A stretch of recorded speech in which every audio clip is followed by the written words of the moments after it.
Go here, here, save to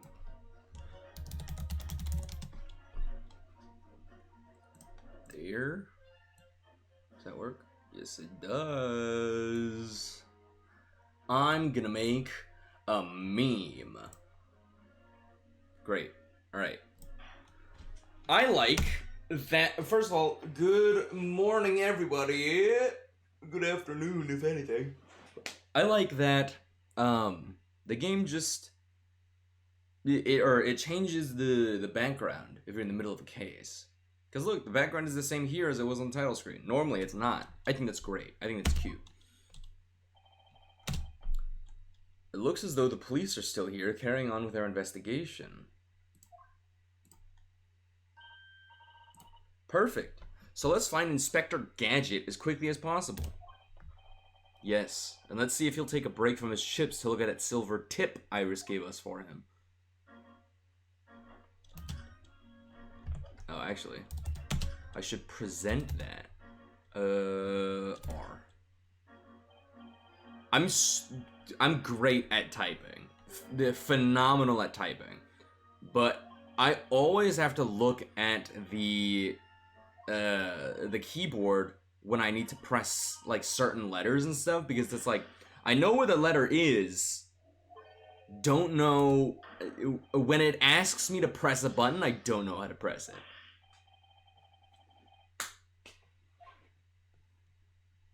Is he a simp for Iris? She's 10.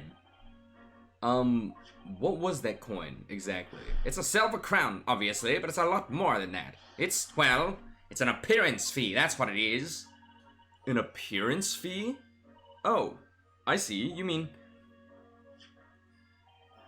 That's right, for the adventures of Sherlock Holmes. Her ladyship always offers me a little financial reward for featuring me, every time. How much is a silver crown worth? I read them avidly. Of course, her using my name without my say-so does make me the butt of a lot of unpleasant jokes is all. I'm sorry, Inspector, that must be difficult for you. Never you mind that. So, what do you want to know then, eh? How much is a silver crown? Tell the gentleman in black whatever he wants to know. I trust that it won't be a problem, it says. Well, obviously, it's not a problem. Holy shit. We'd very much like to know the address of Mr. Natsume's lodgings.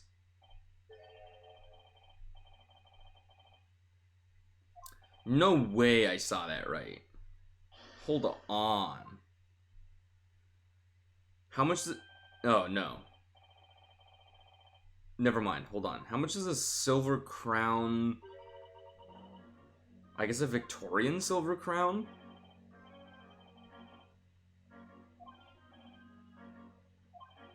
What? It's only worth 5 shillings. Why is he so excited about that? Don't worry, Inspector. We will. Goodbye for now, then. And long live her ladyship. Well, at least he told us what we wanted to know before he left. Yes. So then, shall we go and see where we can find Mr. Natsume's lodgings? Definitely. Look at that bike, bro. Somebody messed that up. A new location has been added.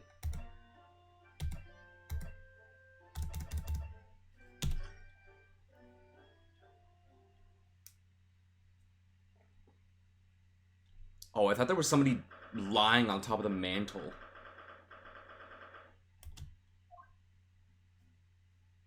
Oh! May I help you? Ah, yes. Would this be the residence of, Mr. John Garadeb? Indeed it would, sir. And who, may I say, is calling? My name is Ryunosuke Naruhodo. Mr. Naruhodo is representing Mr. Soseki Natsume. I believe he takes lodgings here? Oh, she got very excited about that. We would like very much to ask him some questions. One moment, please. I shall convey the message to Mr. Garadeb. Did you see that, Mr. Sato? That was a real-life English maid. I know. As I understand it, anyone of standing in English society employs a number of household staff. But that was the first time I've ever seen one in the flesh. Oh, this day keeps getting better. Certainly feels like we've really arrived now, doesn't it? We need only to meet a butler, and the experience will be complete. Well, I'm not sure if I'd go that far, but I understand the sentiment. Thank you for waiting. Mr. Garadeb will see you now. This way. Oh, who the... Are you a moon?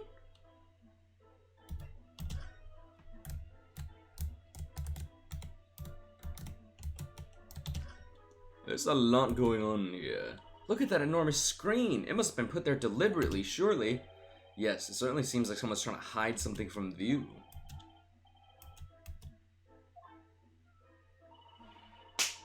I'm gonna have a very quick look. Just a little peek.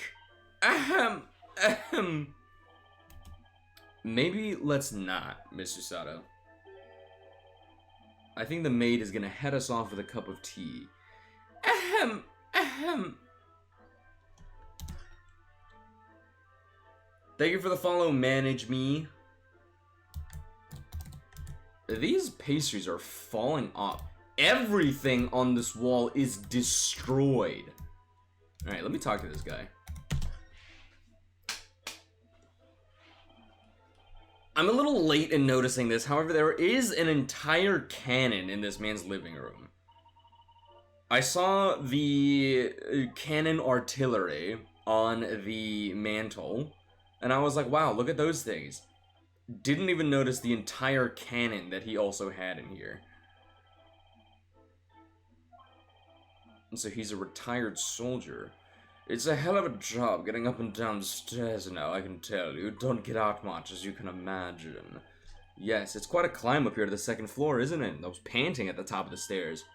You really must take more exercise, Mr. Naruto. Ugh, do you think so? Well, Mr. Garrett, no doubt you were very courageous to earn yourself a medal. It's fake. Oh, it was nothing. The medal's just a folderol, really. I wouldn't like to offend the general, though, so I grudgingly displayed it on the wall. Why don't you fetch it down, Joan? Let these good people see it properly. Yeah. She's leaning her... Oh! Dash it all, women, be careful. Oh, dearie me, I do beg your pardon, sir. You jolly near took the skin off my hands. So anyway, there you have it. Living the quiet life now. Yes, I see. Now then, I hear you want to know about the chap lodging downstairs, is that right? Yes, we would be very grateful if you could answer some questions for us. Only two, please, naturally. Especially if it helps to keep the peace here in Blightly. That is gonna make your tea taste disgusting. It's gonna make it taste like smoke. Stop. Even had some famous detective poking around, you know, in this old house, would you believe? Could have been. Didn't catch the champ's name. Not really my cup of tea, all that detective business. Oh, but you have a copy of Rant's magazine here, so... no. Anyway, the chap's investigating the foreigner's room as we speak. So he's in Soseki-san's room. It's a bally nuisance is what it is. The whole neighborhood's twitching its curtains now. I don't like all this fuss, it's jolly unsettling. About Mr. Natsume then, Mr. Garrett, please do tell us.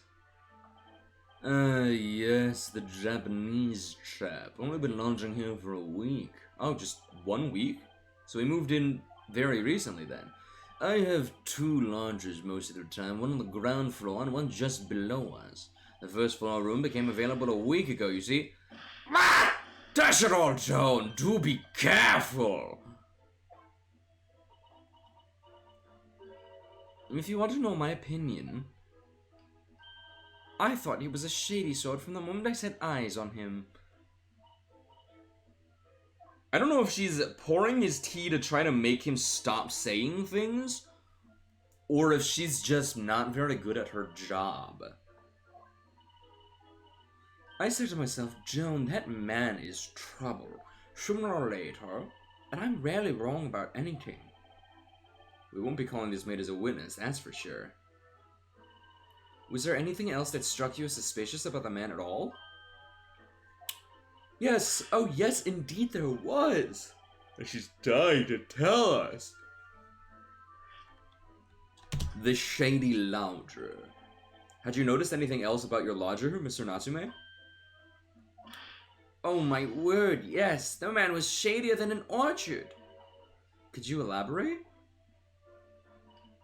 Well, take the man's room. Absolutely stuffed full of books it is, more than anyone could ever read. And he never so much as passed the time of day with another living soul. I haven't seen a single visitor call. He just trots off to that old bookshop every single day and comes back at 5 to light the gas fire. And the funny little man is up long past the time everyone else in the house has gone to bed, too. The gentleman on the ground floor goes to bed at around 9 each night, but I've never known that Japanese fella to retire any earlier than 2 in the morning.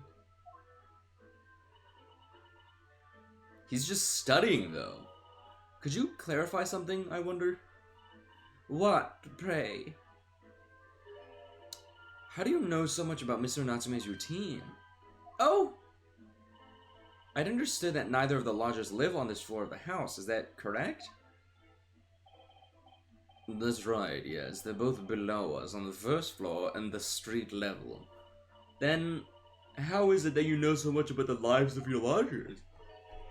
The precise times that they come back in the evening, for example. Even the times they go to bed.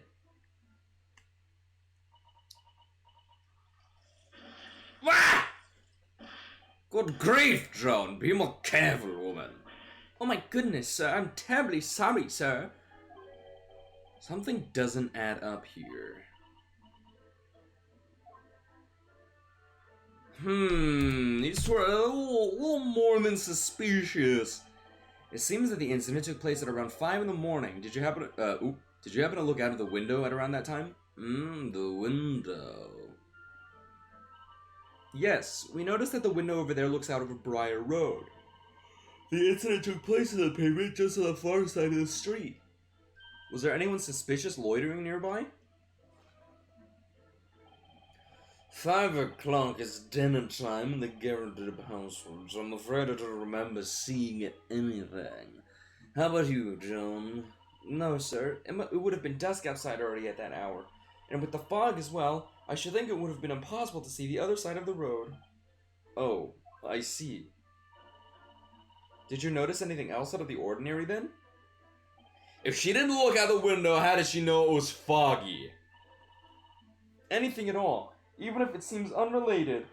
Wow. Well, it's nothing particularly significant, but at around that time... She's definitely trying to stop him from talking.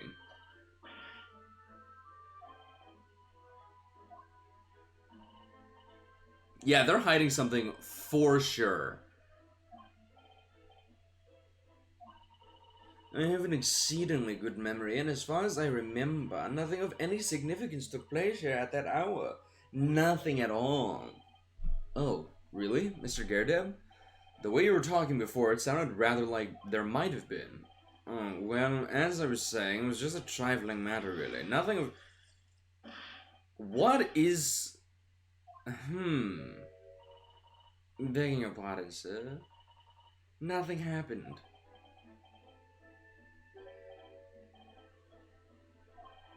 Okay, yeah, so now they're definitely hiding something.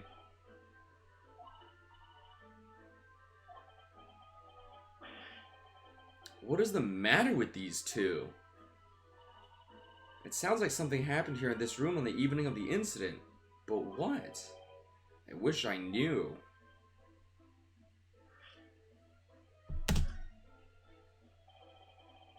Could you tell us which floor Mr. Natsume's room is on? I certainly. Just below us on the first floor. And Mr. Sholmes is investigating there even as we speak? Yes. Told me that's his name. Has asked him to look into it. Mr. Natsume has engaged Mr. Sholmes' service? That's a blatant lie. Would it be alright if we also had a look around? In Mr. Natsume's room, I mean. Don't see why not. It's just down one flight of stairs. Who knows if we'll find anything that could help us with the case, but we have to try. We need all the clues we can lay our hands on, shall we? Yes, and while we're there, we can speak with Mr. Sholmes again. Perhaps he'll be able to tell us more.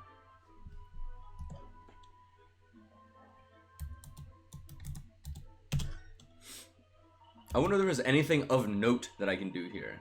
That looks like a Medal of Honor, and it's showcased on a very grand banner. Yes, it's displayed with some pride, I would say. Although it bothers me that it's not straight. What, that old thing? Sorry? I should be glad to see the back of it, but the general would turn in his grave if I disposed of it. The wall's the best place for it. Keeps the bodily thing out of my way. So it's just been polished to shine by accident, I suppose. There appears to be an inscription on the medal itself. Look, let me see. It says, for distinguished participation. Wow, it's just straight up a participation award. Well, one doesn't like to blow one's own trumpet, but I was given that for my time in the army. Can't measure an officer by the number of medals to his name, of course. Common knowledge in military circles. Are those mortar shells? They're enormous. I hadn't noticed. What are they doing here? Those old things. Couple of little rounds I accidentally fired at the barracks during training, you know. Became a bit of a colorful regiment folklore, you see. You mean you deliberately hunted out the spent shells? Well, I wouldn't say deliberately. They're only scrap iron, after all. Usually just thrown away, I believe. But you never know when things might come in useful, do you? Useful for what, exactly? Yes, well... Joan here did manage to knock one of the baldy things on my foot the other day when she was dusting. I'd shed a tear since 1869 before then, you know.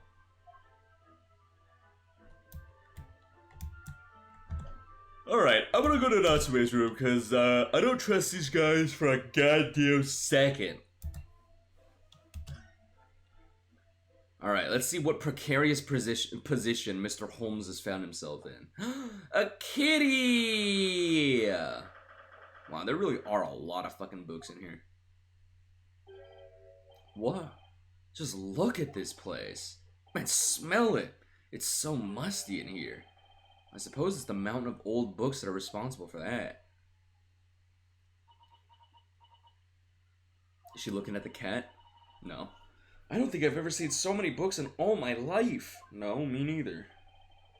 It's so dark in here, too. Is that the window over there? Well, it was the window, I think, yes. But for some reason, it's been closed up with bricks and mortar.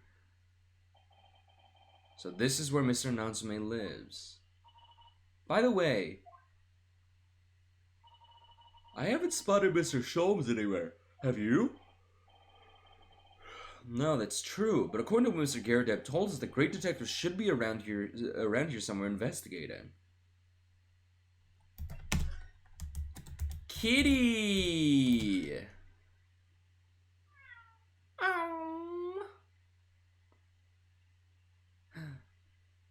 Oh, bye. Oh my, what an adorable little cat! Perhaps he's looking after all the books while his master's away. I don't know about that. He disappeared into that pile of books as quick as a flash. It was a tricolor Mikke, wasn't it? Do they even have that sort of cat here in Great Britain? Perhaps Mr. Natsume brought the little creature with him from Japan. I don't know if that's illegal. Or, I don't know if that's illegal.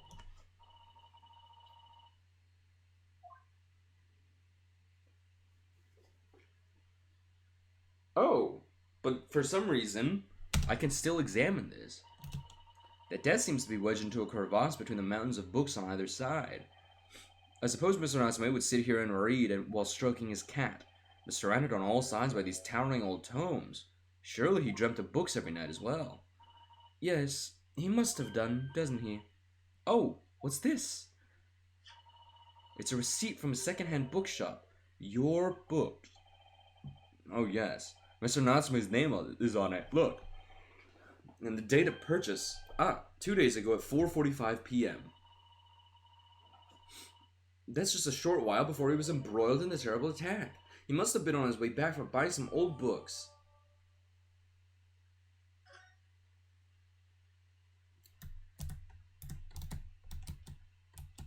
So that's the desk. Here's the window. Could you even call this a window? I think so. It was a window at one time, after all. Although, all that remains is a frame around some bricks now. So, really it's just a wall then, isn't it? But why would anyone deliberately brick it up like that? I'm afraid I have no idea. Perhaps Mr. Natsume painted the brick design on in a fit of whimsy. Ugh, that's alarmingly feasible. Anyway, whatever the reason, the lack of ventilation in here makes the place very oppressive. It does. I imagine being cooped up in a room like this would be extremely trying.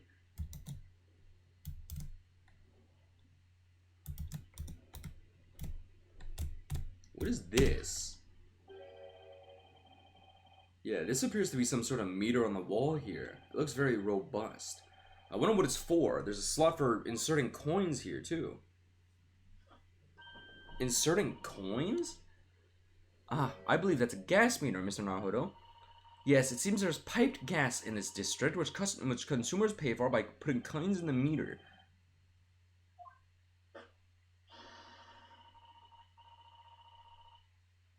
How interesting!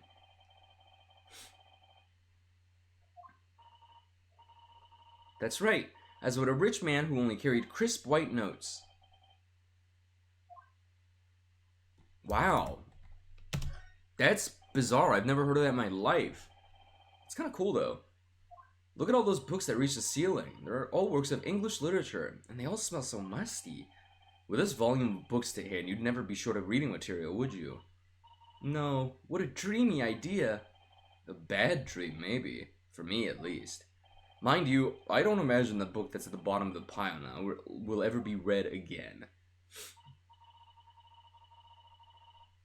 So reading it is an experience that comes but once in a lifetime.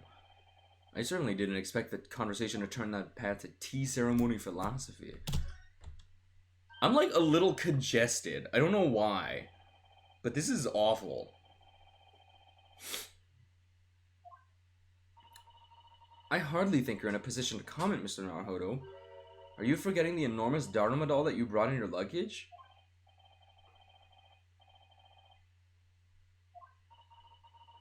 Also, is that mine or was it Kazuma's? It's not doing a very good job so far, is it? You mustn't say such things. I didn't say a word. Why are my eyes such a giveaway?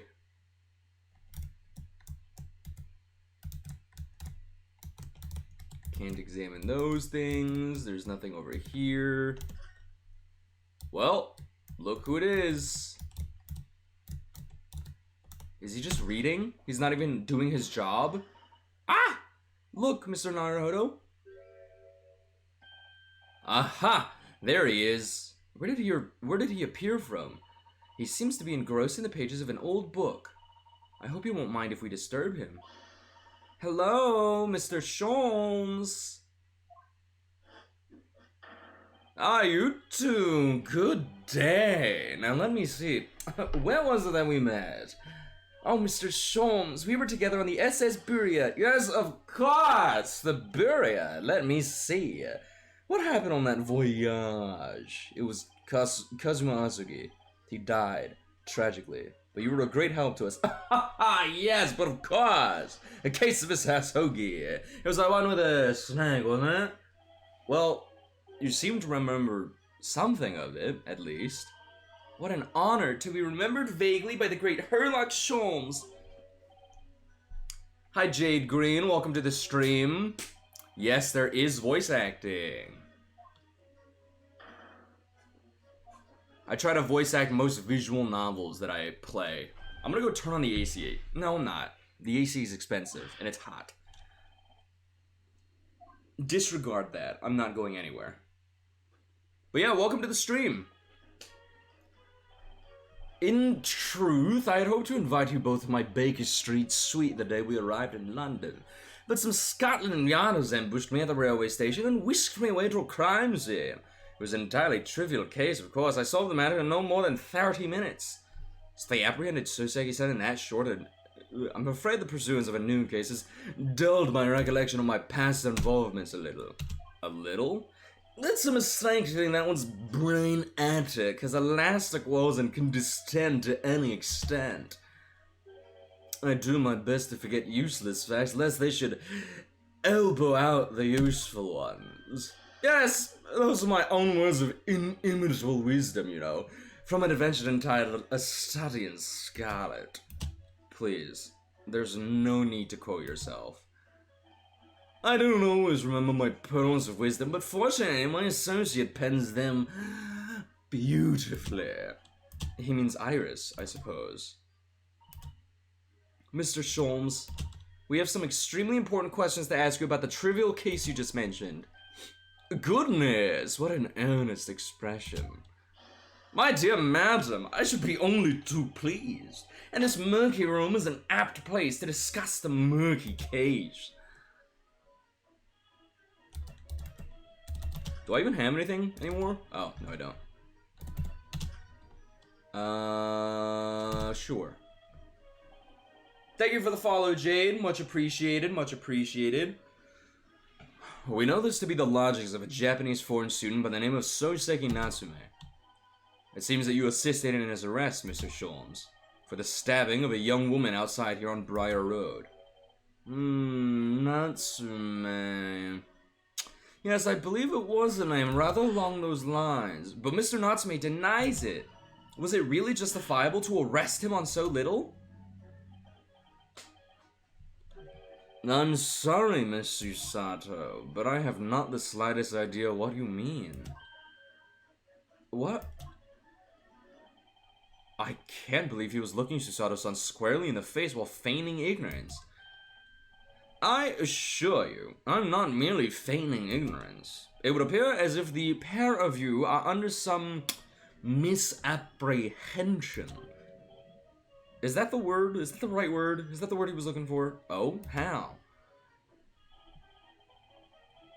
I assure you, I have no recollection of accusing your stooped compatriot of the crime. But that doesn't make sense. The good detective Scarlet Nyan made the following request of me, and I quote verbatim.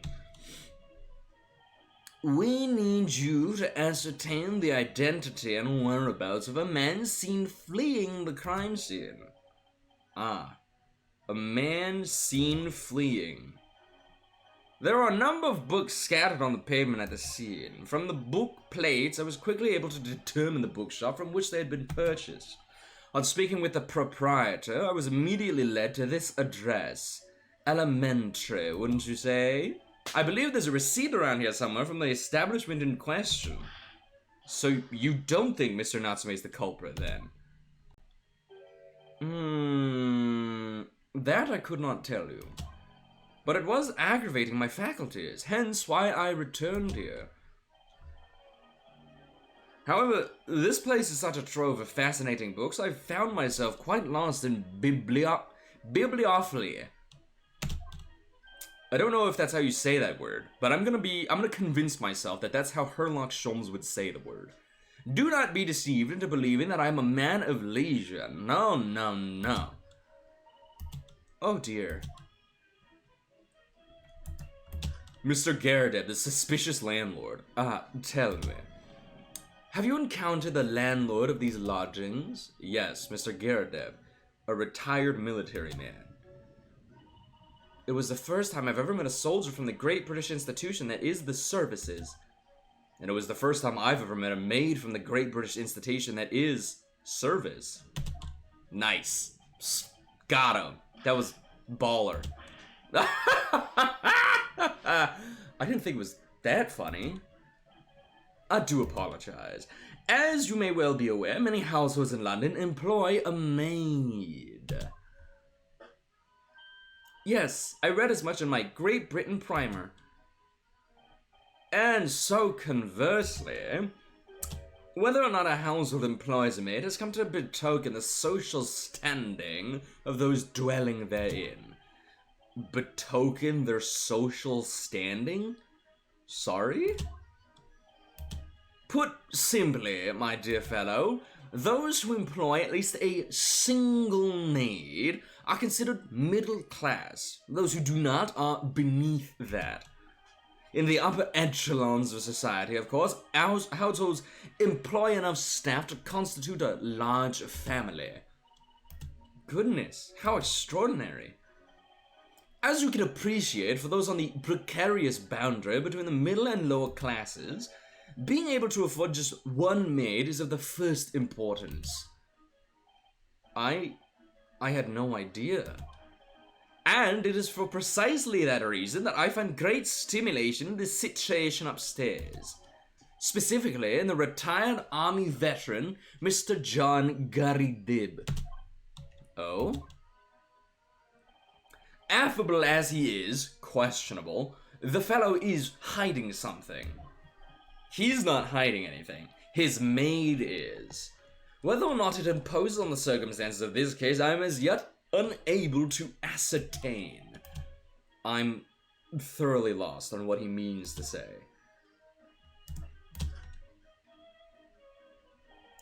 This room is thoroughly suffocating for the soul, my dear fellow.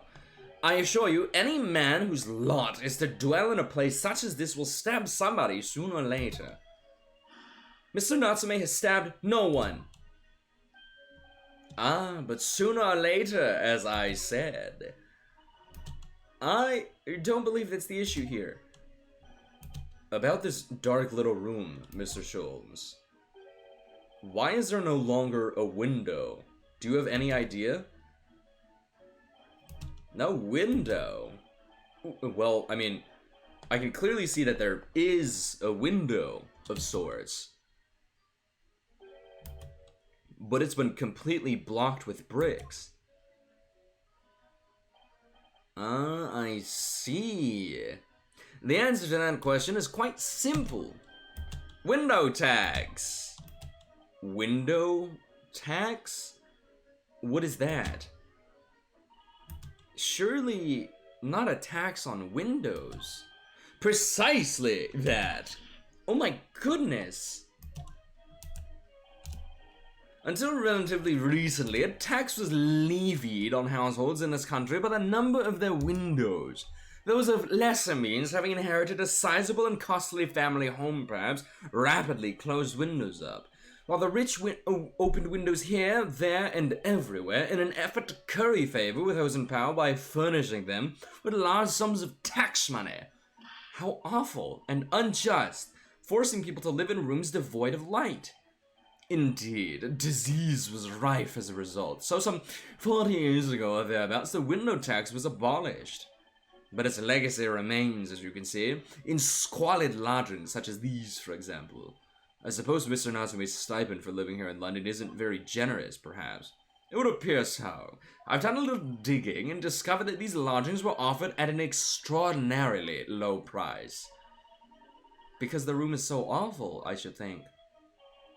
Apparently, Mr. Natsume only moved in here about 1 week ago. Yes, that's correct. However, I don't believe the low rent is explained by the shabby nature of the accommodation. Oh? Still, that is of little relevance here, a matter not worthy of further attention. Are you sure? I'm curious now. Well, I've wrung him dry of information. Well, I believe I've told you all I can now. Thank you, Mr. Sholmes. Ah, yes, Mr. Naruhodo. Was it not your intention to become a practitioner of law? You remember that, did you? Will you perhaps be offering your services in this very matter, I wonder? To the occupant of this room, Mr. Natsume, was it? I'm not sure. Not sure? On what grounds? Well, I actually defended someone in court here only yesterday. Really? Well, then I congratulate you, sir, on an ambition realized, and so promptly, too. The thing is, it's really made me question things. Am I right to believe in my clients? To trust in their innocence? Yes. Trust. Mr. Sholmes, Mr. Natsume didn't do it, did he? My dear fellow, I haven't the first idea. Oh, but I thought that's why you were here. Didn't you come back to investigate? Yes, that was indeed my initial intention. But there are simply too many fascinating books here. I couldn't possibly ignore them. Oh, I see. Nevertheless, there are two facts that I can state quite unequivocally. The man who fled the scene of the crime 2 days ago was the Japanese occupant of this room. And there are witnesses who swear to having seen the same man commit the crime. That is all I can say. Ah, and one more thing. Oh, what is it, Mr. Sholmes? Tell us. No. I cannot say with any certainty whether or not it is of relevance to this case, but I am quite sure that the retired army man who owns this property is hiding something. Mr. Garadeb is? Mr. Sholmes said as much before, actually, didn't he? Anyway, at present, that is really all that plays in my mind in relation to this case. Mr. Naruhodo, as yet our investigations have uncovered nothing that could help establish Mr. Natsume's innocence. No, you're right. Perhaps it's time we probed a little deeper into Mr. Garadeb's secret. Just remember, I cannot be sure whether the landlord's secret will prove to be of relevance or not. But I wish you every success, of course, Mr. Naruto. A busy man indeed. He's gone back to his book in the corner of the room. So I guess I just go back to Mr. Garrett and see if I can't bully him.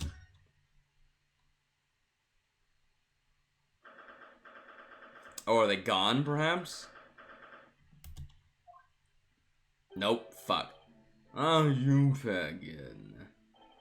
Tell me, was the detective chap, I forget his name, still hard at work down there?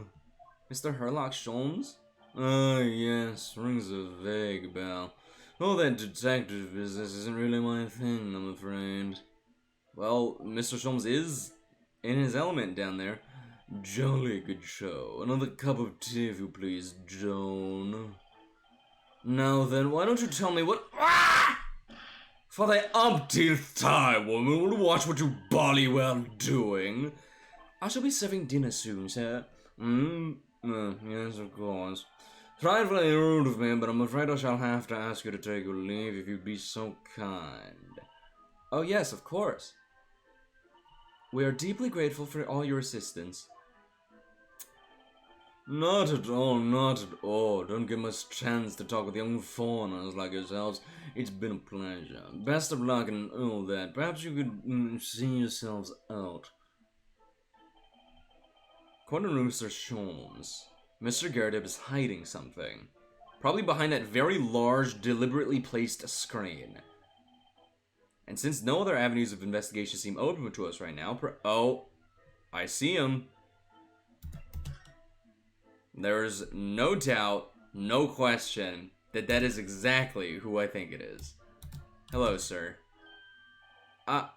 What's he doing over there?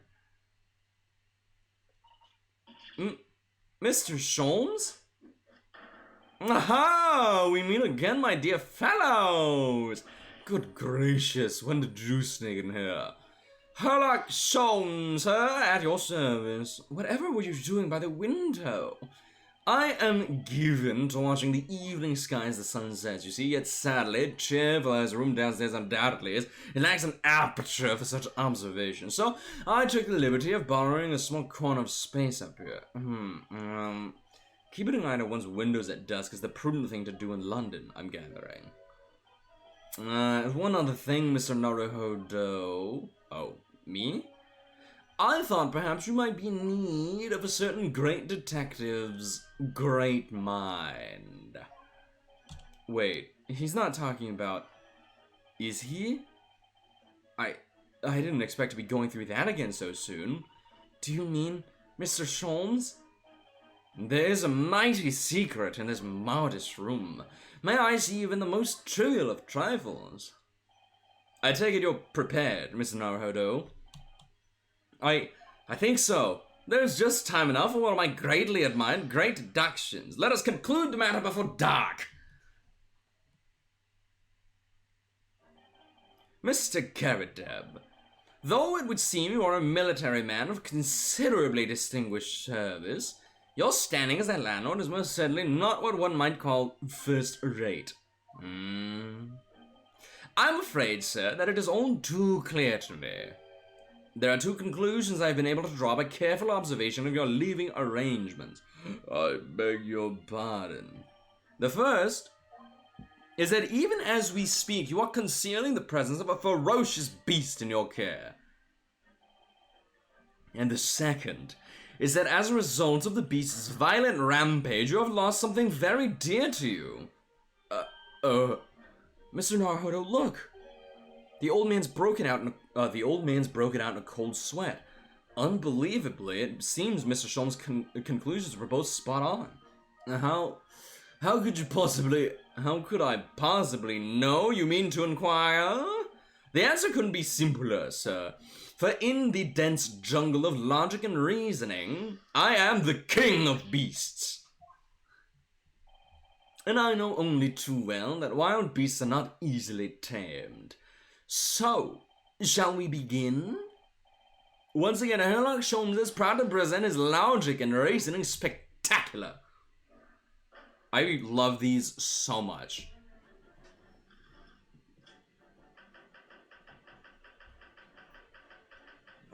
Nature of the beast. It certainly shouldn't take a great detective to see that a fearsome beast has been on the rampage of late within these four walls. Thus, we are faced with the question, what form might this beast take? For a man with a military breeding, your eyes are uncommonly carried. Your furtive glance, Mr. Garrett, leads us directly to the answer. No. The true nature of the beast that has run rampant here is revealed by that lion statue. Yes, though an army man, you appear unimposing at best. A fact that has fueled your admiration for the mighty king, the king of beasts. What is this piffle, I ask you? In the end, your admiration became so great, in fact, that you had a living, breathing specimen shipped from India, which you tried to keep in this very house. Oh, he has a burn on his face. Yet living with such a wild beast proved to be difficult. The chilling traces of a wild rampage are still very much in evidence. Well, yet as we look around, the beast in question fails to present itself. Where could this angry creature have disappeared to, madame? Me? I pray you do not consider me unchivalrous, but it is plain to me with one glance in your direction. It is? Your dress pocket gives us a handsome clue as to the beast's current whereabouts. For protruding from it is a handbill advertising a circus show. Yes, you sought to dispose of this terrifying lion, Mr. Garradeb, at Batty's Circus, a traveling show currently sojourning in a nearby park. I have observed the tents. You sold the savage lion, sir, to the circus troupe. I most certainly did not. I believe I've made my point. The fearsome beast which ran amok in this room was an Indian lion, and a simple visit to the circus now will reveal the lion prancing jubilantly through a ring of fire. A rampaging Asiatic lion. Aftermath. Now, Mr. Garradeb, it is plainly clear that you still have deep feelings for this formidable beast. Indeed, in that blithe pose, the distress this loss has caused you is veritably tangible. Your head weighs heavy on your shoulders, the pain you feel being revealed by that supporting arm. Amid fits of tears, you let your beloved beast go. The strain of losing something so dear to you is clearly visible in your visage. Nonsense, man. I simply... But what, we must now ask ourselves, is the true cause of this pain? And we need only follow the direction of your gaze to follow the answer. Yes, it is this pile of bills that has given rise to the pain you suffer. Every envelope contains another demand for payment. For cartloads of meat, potatoes, wheat, and tea. Indeed, feeding your beloved has had a devastating impact on the financial circumstances of your household. And so you had no choice but to let it go. Yes, well, Now, in a final fit of rage, the ferocious beast carried out one last, unimaginable attack. Unimaginable? Oh, Jesus. The aftermath of which can be clearly seen by observing the carpet here. A very expensive woolen carpet, if I'm not mistaken. Oh, dearie me. What could have caused such a destructive outburst? This time, madame, I'm afraid it is you who has inadvertently revealed the truth to me. Your wandering eye has settled upon the answer very neatly indeed. Yes, to explain the dire state of the carpet, we need only look at the tower cakes.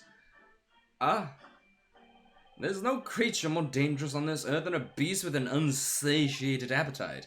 Was it or was it not once said by a certain noblewoman, if they have no bread, let them eat cake? Food is at the heart of all tragedy, in fact. Whatever do you mean? Having tired of the taste of cake, the beast began to stalk its next prey. I'm sure I need not spell out the nature of this final act of destruction carried out by the beast. There's only one logical conclusion. Worked into a frenzy by hunger, the lion attacked and ate the carpet. The teeth marks on the carpet are a perfect match with those of a lion I once saw in India.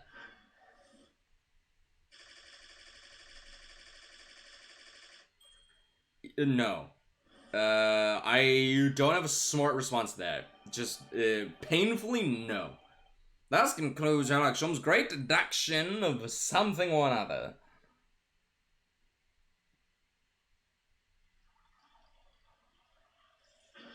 Ah! What's the matter with you, Joan? You're pulling scolding auntie all over me. Oh, I'm sorry, Mr. Garrett. I'm afraid I didn't notice. My deductions can be startlingly sharp. Stands to reason that your cup runneth over. Indeed, my revelations can make people spill tears at times, too. Oh. Mr. Sholmes. Sorry to put in, again, but could I make an observation? Why, certainly, Mr. Nardo. What is it, again? Well, your deductions just now. Do you really think a lion could have fit inside a room of this size? Indeed, it is the only explanation of the facts. The terrifying truth all too often lies beyond the realms of common sense. But wouldn't it be any idea to consider what lies inside the realms of common sense as well? But if an uncaged lion had run amok in this very room, surely Mr. Garradeb and his maid would have been hurt, or worse. Ah, that's where you're stuck. No doubt the former military man held his own against the beast using that large cannon. I thought you said that they sold the lion to the circus. And what about the food? Meat and potatoes are one thing, but I don't believe I have ever heard of a lion that drinks tea. Ah, my dear Miss Usato, it occurs to me with some regularity that irrespective of race and breeding, whenever anyone lands on Great British soil, they're infused in a highly appropriate taste of an afternoon tea. Oh, what a glorious notion. Well then, Mr. Naruhodo, it's your turn to shine again. I had a feeling that was coming. A slight massage, that's all Mr. Sholmes' deductions need. You can do it! Excellent! I've been waiting for my trusty partner in deduction to step forward, Mr. Naruhodo. We didn't even know yet whether or not this is going to help with Mr. Natsume's case. Still, uncovering the truth is always worthwhile, whatever the motivation. At least, that's what I want to believe. Let us start again from the beginning of Sherlock Holmes' logic and reasoning spectacular.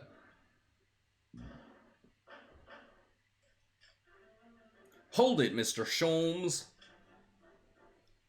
So, already off the bat, I guarantee that obviously not a lion. Very much just a cat.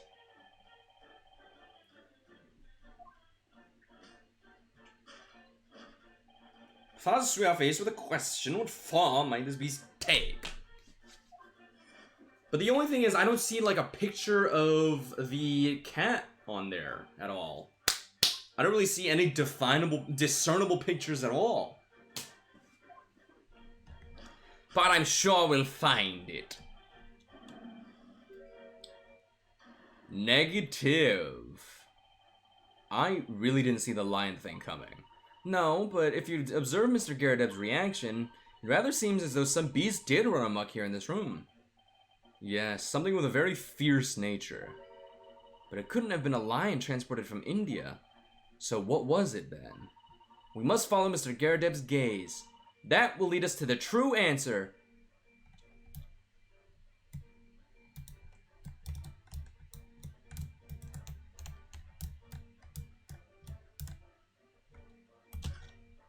Can I see anything in that? What's this photograph? It appears to be from Mr. Garradeb's wedding. He looks very happy, doesn't he? He does, but you can't make out his bride. No, how unfortunate. Something must have struck the glass directly over the woman's face. I wonder what happened. Probably best to not delve too deeply there. That's straight up his maid, I think.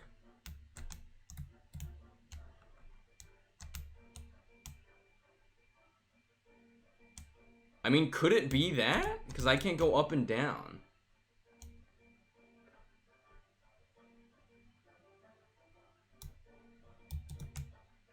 That is also kind of the... Mortar shells? No way. These are shells... What a strange place to keep them. I imagine they have some significance to Mr. Garadeb from his time in the army. Ah, of course. He mentioned a battle to us before, didn't he? Do you remember? He said that he'd been shot in the knee. Perhaps it was one of those that hit it. I don't think so. Yeah, he wouldn't have fucking legs anymore. Mr. Sholmes is a Persian slipper, and this man has spent shells. Perhaps it's customary in Britain to display, well, rubbish.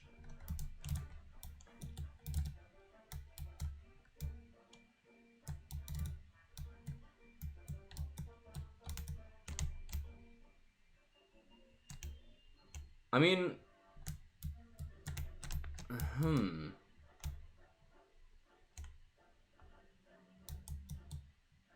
The true nature of the beast that ran rampant here is revealed by that lion statue.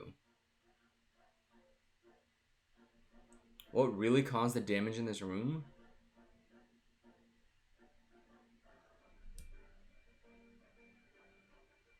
I mean, it's certainly not the lion statue.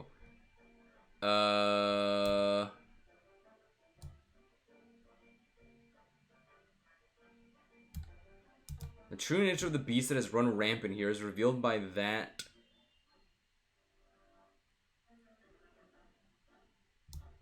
I'm gonna select the picture frame.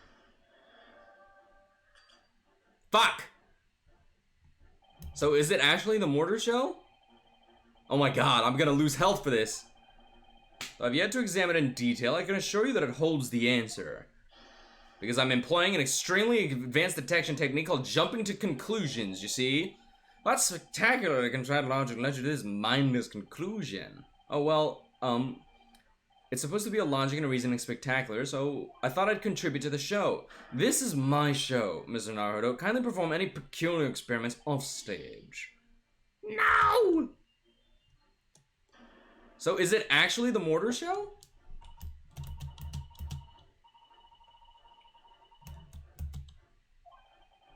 And that Mr. Garadeb inadvertently looked in the direction of something that gives its identity away. Yes, if we investigate thoroughly enough, we ought to find the answer. What did Mr. Garadeb turn to look at? It's here somewhere. We simply need to find it.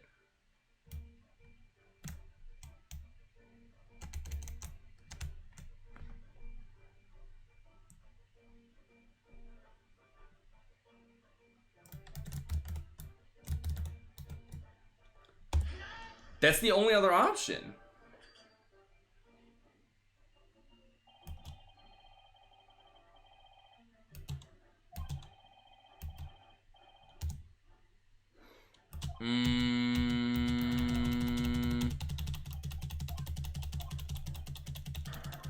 On God, I'm gonna lose here.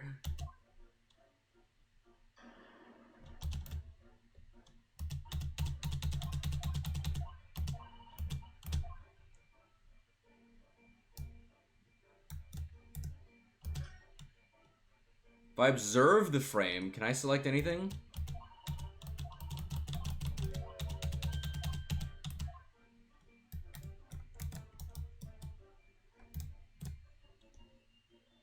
The true nature of the beast. Okay, so it's, yeah, something in here, probably.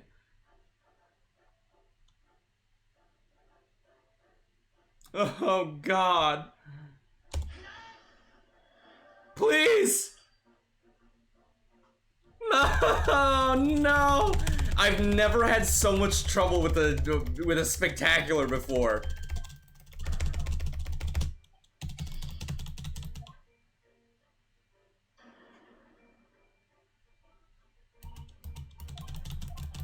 So is it the newlywed bride then? On God, bro. Come on, please? Oh! The true nature of the beast that has run rampant here is revealed by that newlywed bride. Precisely, Mr. Naruhodo. No other explanation could possibly fit. Yes, this framed print pictures your wife, Mr. Garadeb. And while we lament the fact that her face is obscured, we can still make out her mighty arms and note the considerable horsepower they must contain. Oh, indeed. Surely any woman of such powerful constitution would be honored to be described as a beast. Honored might be stretching a point. Too late! The fact remains that the beast which so clearly savaged this room was your wife, Mr. Garadeb. The chilling traces of a wild rampage are still very much in evidence. Well. Yet as we look around, the beast in question fails to present itself. Where could this angry creature have disappeared to? Madam? Me? I pray you do not consider me unchivalrous, but it is plain to me with one glance in your direction. It is?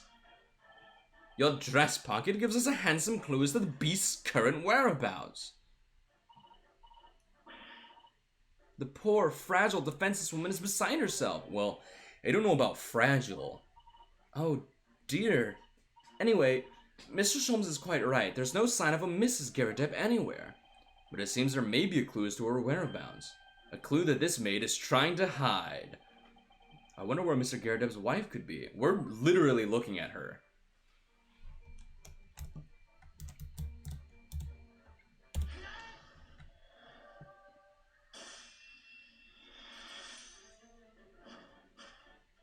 Your wedding ring gives us a handsome clue as to the beast's current whereabouts. Ah! Indeed it does! That flowery band gleaming on your finger gives you away. For it is identical to the one shown on the hand of Mr. Garadeb's bride in this photographic print. In other words, you are no ordinary household maid. This is kind of messed up. No. You are Mr. Garadeb's lucky bride. You are Mrs. Garadeb herself. This is kind of messed up. What's going on here? Well, jolly fine detecting, sir. As you rightly surmise, this is the wife, yes, my drone. Rather let herself go, you might say, but she was a bally cock of... Ah! It would appear that you don't live in the most comfortable of circumstances. After all, you are a retired army man, yet you are in the business of renting out rooms. I would assume, therefore, you have insufficient means to employ a maid. Would that be correct? It's not right, I tell you. I'm a second lieutenant of the 3rd Regiment. A man has his pride, don't you know? By golly, it's a sorry thing when a chap can't even afford to have a single maid in his envoy. Yes, here in London, one is rather judged. A household cannot be considered worthy of society if it employs no staff at all. Though in my considered opinion, such concerns about appearances are a folly. You mean Mr. Garadeb has his wife work as his maid? Precisely. Am I right, Mr. Garadeb? Only in company, obviously. But listen here, this must remain a secret. Tip-top secret, please. Kind of messed up of you, dude.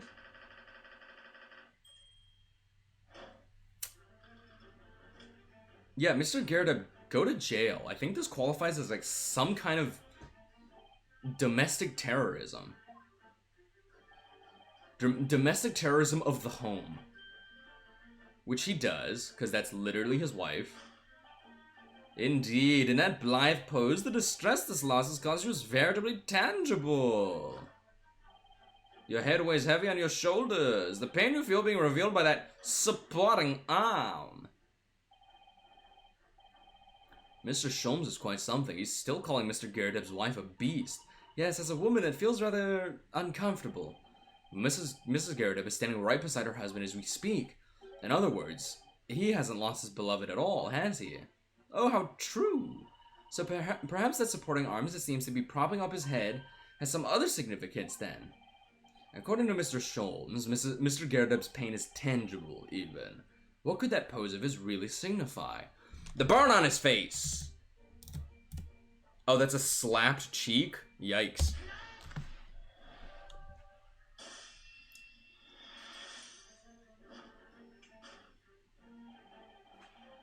Your head weighs heavy on your shoulders. The pain you feel being revealed by that slapped cheek.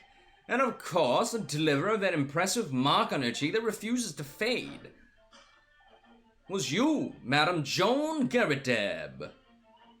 Well, yes. You have been desperate to hide the slap mark on your cheek, sir. Ah!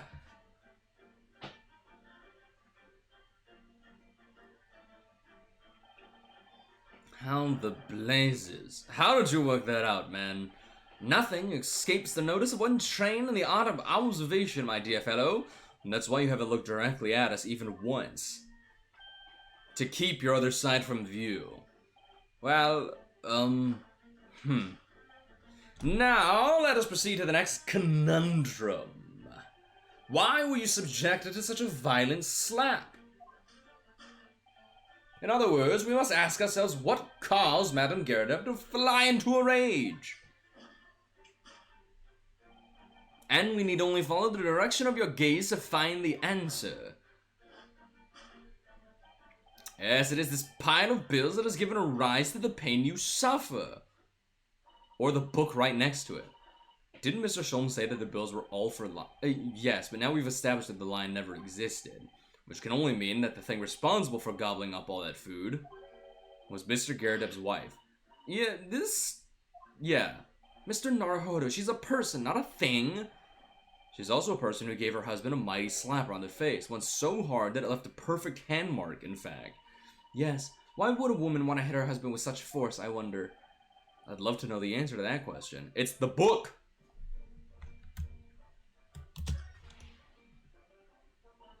Ah, someone must be reading this book at the moment. There's a bookmark here, look. Mr. Garredeb is clearly an avid reader. Oh, wait a minute. I don't think this is a bookmark.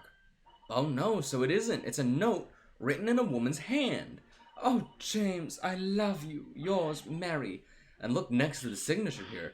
Lip marks, made with lipstick. Oh, what a passionate, romantic gesture. Don't get any ideas, Susada-san. Oh dear, I'm sorry. So this bookmark is actually a love note, then.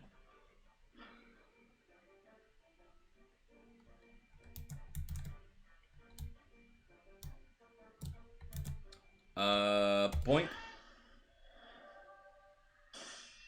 I got scared for a second. I thought it wasn't gonna work. I was like, no way. Yes, it is this love note that has given rise to the pain you suffer. Oh, James, I love you. Yours, Mary. Passionate indeed. Perhaps the sender of this note, a certain Miss Mary, is the fly in the ointment here. Oh, Jesus. But I don't know the body woman. You don't know her. That note wasn't written to me. It was just in the book. I don't know how it got there. It was just in there, you say? That's right. That's what I've been saying. Ah! A likely story. Now listen to here, Joan, old thing. I explained at the time. I bought the book at that second-hand place, and that note must have already been in there.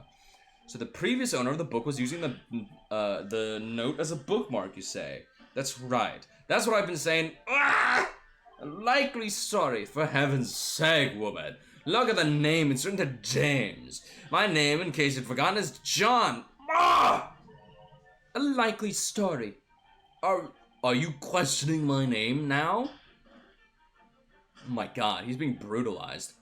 And there we have it. Arouse these suspicions with a female heart, you unleash a beast with the most ferocious bite. Now, in a final fit of rage, the ferocious beast carried out one last, unimaginable attack. Unimaginable? You chewed the carpet. The aftermath of which can be clearly seen, a very expensive woolen carpet if I am not mistaken. Oh dearie me. What could have caused such a destructive outburst? This time, madam, I'm afraid it is you who has inadvertently revealed the truth to me. Your wandering eye settled upon the answer very neatly indeed. Yes, to explain the dire state of the carpet, we need only look at the Tower of Cakes. But surely Mrs. Garrett didn't eat the carpet? No, of course not. But there doesn't seem to be any doubt that the state of disarray that this room is in is a result of her wild temper. No, that's true. So, this is the last part of Mr. Sholmes' deduction that we need to fix. We need only to follow Mrs. Garrett's gaze, and that will tell us the real answer. Alright, so let's see what we can see.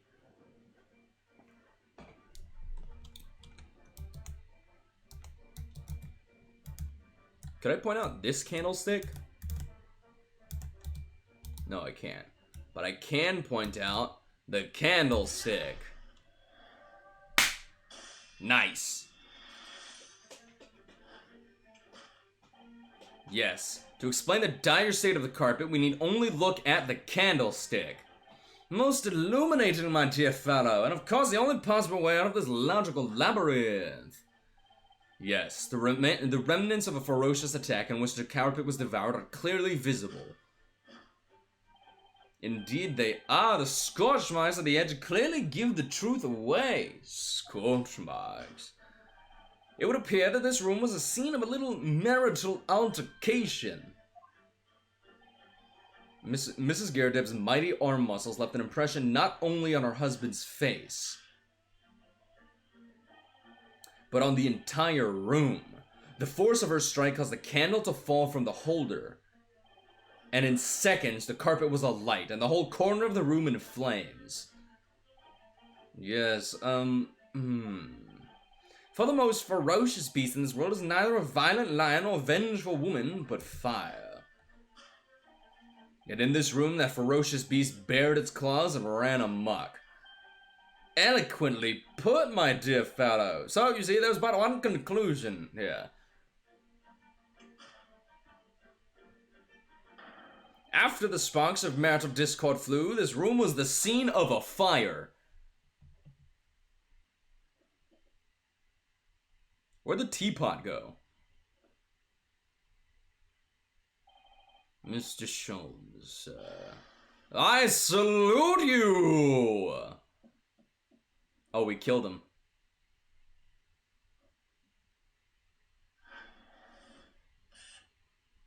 Carpet set on fire.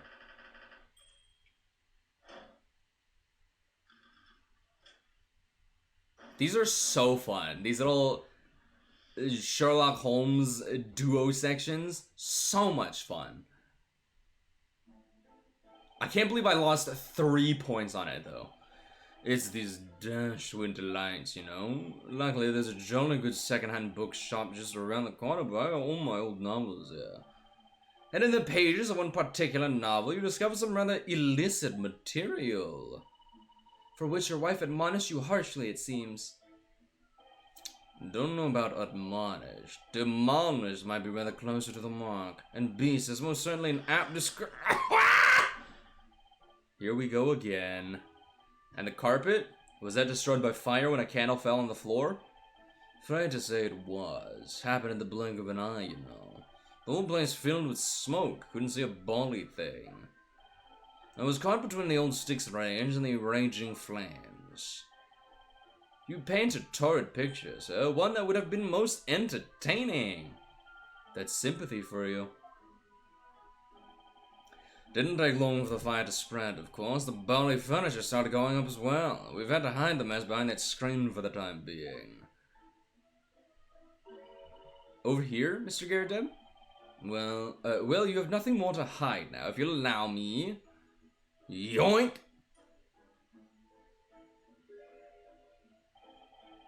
It's not awful.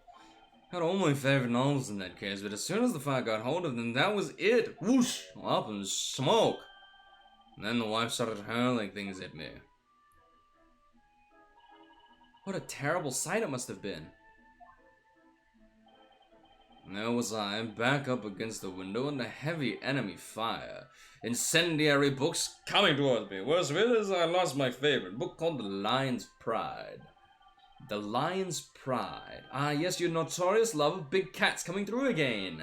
I assure you, the title didn't influence my choice in the slightest. So the poor man really did lose something dear to him as a result of the ferocious beast's rampage. Mr. Sholm's deductions turned out to be correct once again. It can only be described as a great British wonder. I tell you, it was total carnage. Flames everywhere, and the old sticking full of fettle. Out of interest, what time of day was that? Not sure I can remember. It was 2 days ago now. Let's see. Around 5 o'clock, I think. So at exactly the same time as a terrifying incident was unfolding outside your window on the street below. Even more terrifying on the inside, I can assure you. The whole of Blighty could have been flying outside my window at that moment, and I wouldn't have noticed a dashed thing. Oh, really?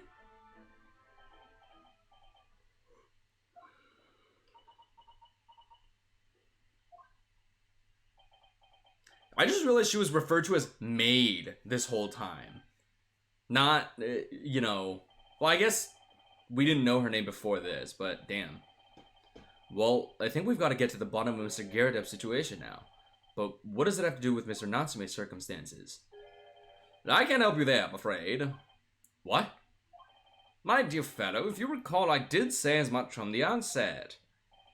I warned you that although I knew the retired army man to be hiding something, I could not be sure whether his secret would prove to be of relevance or not.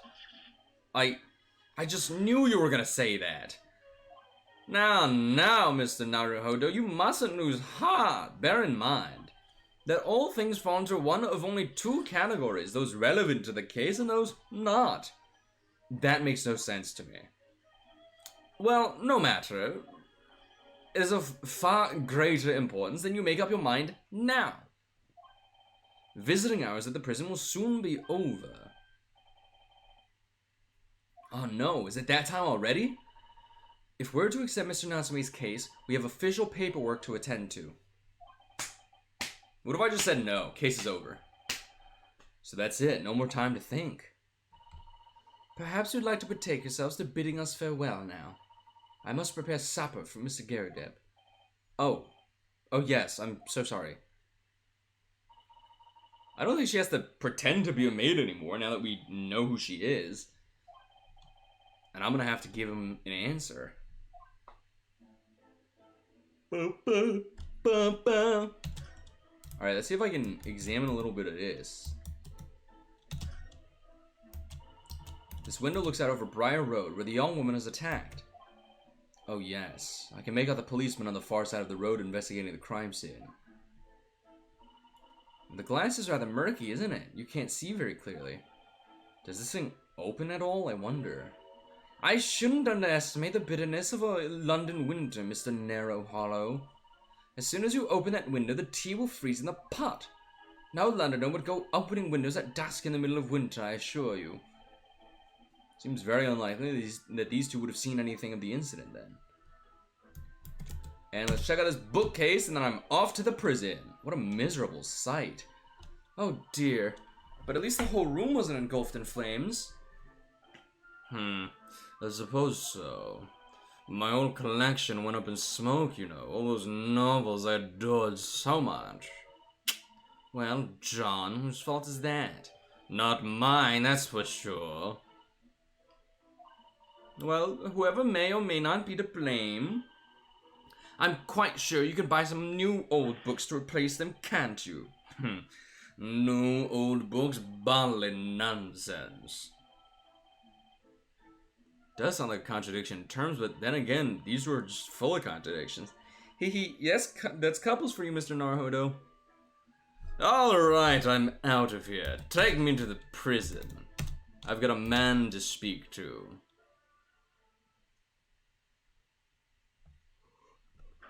This is not the prison. What the hell?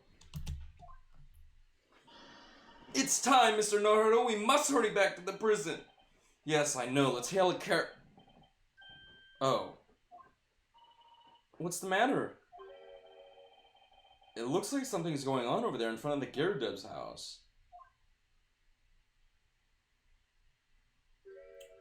Who is this guy? I don't even know. Oh, yeah, God, so many characters. There are more things in heaven and earth, Horatio, than are dreamt of in your philosophy. Who's this Horatio fella, eh? What do you want about? Excuse me. Hey, what the... Who are you now? I'm sorry. It just looked as though there might be some problem here. And my associate here, Mr. Runosuke Naruhodo, is a lawyer, you see. Me? A lawyer? What? If I can be of any assistance, I'd be happy to help. I'm from Japan, but I have studied English law. Fine. I'll be on my way for today, but you mark my words. This ain't over yet. Get thee to a nunnery. Do I look like a bloomin' nun to you? I already hate that guy. This guy, I mean. I do hope you're not injured. Oh, fair Eastern maiden, thou art so gentle, thank you. What was that all about? There are more things in heaven and earth, Horatio, than I dreamt of in your philosophy. I'm not Horatio either. Forgive the enquiry, sir, but are you a lodger here in the Gyarados residence? Oh, fair Eastern maiden, thou art so right. Yes, I do dwell in this humble abode. This must be the man. Do you happen to know the other lodger who lives on the first floor? Yes, a gentleman named Natsume. Oh, more worthy a polemist than my battle of words ne'er... Sorry, battle, did you say? Who is the stronger, Hamlet or Macbeth? Mr. Natsume and I sparred long into the night. I see. I don't fully understand, but it seems Mr. Natsume and this gentleman are acquaintances at least. So, fair maiden, so good gentlemen, I can tarry here no longer. Fare thee well. I didn't really understand him, but I think he's returned to his room. It seems he's unaware of what's happened to Mr. Natsume, so he can't really help us. With Soseki said in that man's lodges, the Gyarados house is certainly full of eccentrics. Anyway, I'll go and find a carriage. Yes, I'm sure Mr. Natsume is eagerly awaiting our return. Let's hope we can get to the prison before visiting hours are over.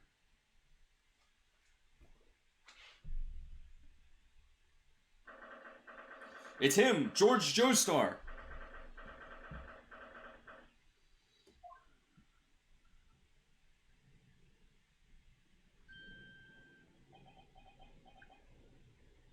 He really does just look like George Joestar. Like, I look at him and I just... Oh, it's you! You're here! You came! Locum student, Mr. Naruhodo Esquire! I can't believe you came back! I'm so touched! We are so sorry to have kept you waiting, Mr. Natsume. Oh, no! Think nothing of it! Relax! If I were a cat, I would purr with pleasure at the company of such fine compatriots! Noble, nurturing, never-failing Nipponese! Oh, now, let's not get carried away. Oh, no. Oh, no, who is this? Oh, shit! It is through friendship, transcending international borders, that one truly appreciates that fact. Such is my belief, at least. It's you, the miserable, rotten spy, Herlock Sholmes! Mr. Sholmes, what are you doing here? I have no intention of doing anything per se, save observing, of course. Whatever you mean, Mr. Sholmes. Well, having encountered some curious reading material in that gloomful room and having unmasked the secret identity of that eccentric pair, I decided I should drop in on my way home to see how our divested friend is faring. Gloomful room? At least your accommodation here offers a window, my dear fellow. In that sense, it is the superior option. Anyway, I must commend you on your taste in books. My day has been a delight and cost me not a penny. Ah, you! How dare you, Herlock Sholmes!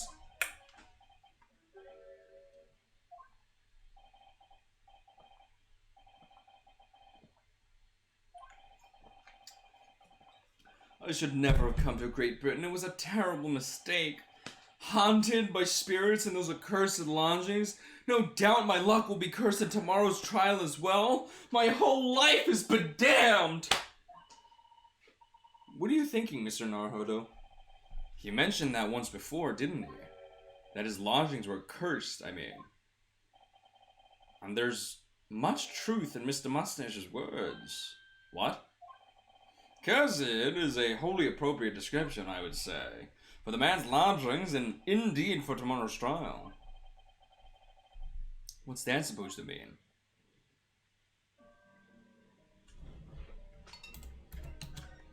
Talk to me about your... I know why the trial is cursed, so I'll do that later. I want to know about the cursed lodgings. When you said accursed lodgings before, you were referring to your room at Mr. Garridib's house, I assume. Do you mean to say you believe the place is cursed? It's been a year now since I came to Great Britain, but I'd only been in London a week before I started to notice strange feelings in myself. That didn't take long, then. Everywhere I looked, there were foreign faces staring at me, laughing behind my back. I was sure people were talking about me. I started to become nervous about going outside. They were always staring at me all the time, from dawn till dusk. So I shut myself away in my room, but even that didn't help. The fear wouldn't go away.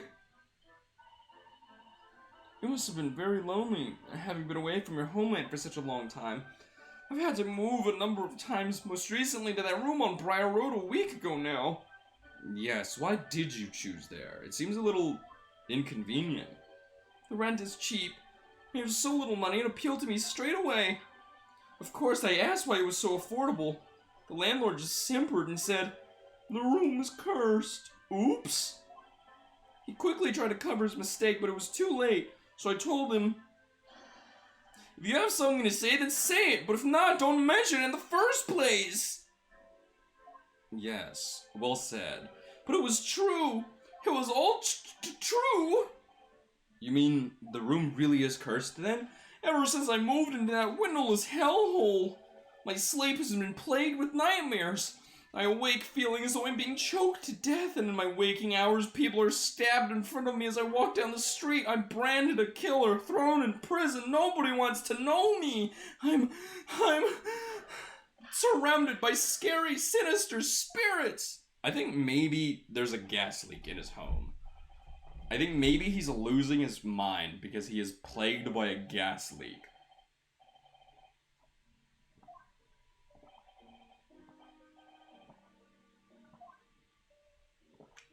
Ugh.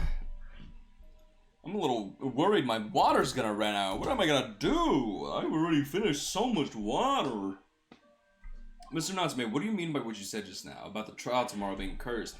Oh no, why are you looking so grave? You're gonna make me nervous. I was just getting carried away, that's all. I didn't mean anything by it. Oh, I see. That's really agitated him. You don't mean the trial really is cursed somehow? Are you referring to the prosecutor? The Reaper of the Bailey? The Reaper? Oh no, what do you mean? Please tell me! Summarize this succinctly in 16 salient words! No defendant has ever survived a trial in which the Reaper stands for the prosecution. Ever. Let's see. 1, 2, 3, 4, 5, 6, 7, 8, 9, 10, 11, 12, 13, 14, 15, 16. Incredible. 1, 2, 3, 4, 5, 6, 7, 8, 9, 10, 11, 12, 13, 14, 15, 16. Just kidding, there's 16. That's actually fantastic. Oh my goodness, can it really be true? It was 16 words exactly! Yesterday, Mr. Naruhodo successfully defended someone against the Reaper, but then, after the trial was over, the defendant passed away in unusual circumstances. What? I am impressed, Mr. Sato. You have an eye for detail. Actually, the Lord Chief Justice told us, Mr. Sholmes. Surely it can't be that, having failed to have the accused convicted, Lord Van Zeeks killed the man himself. Oh no, he couldn't have, surely.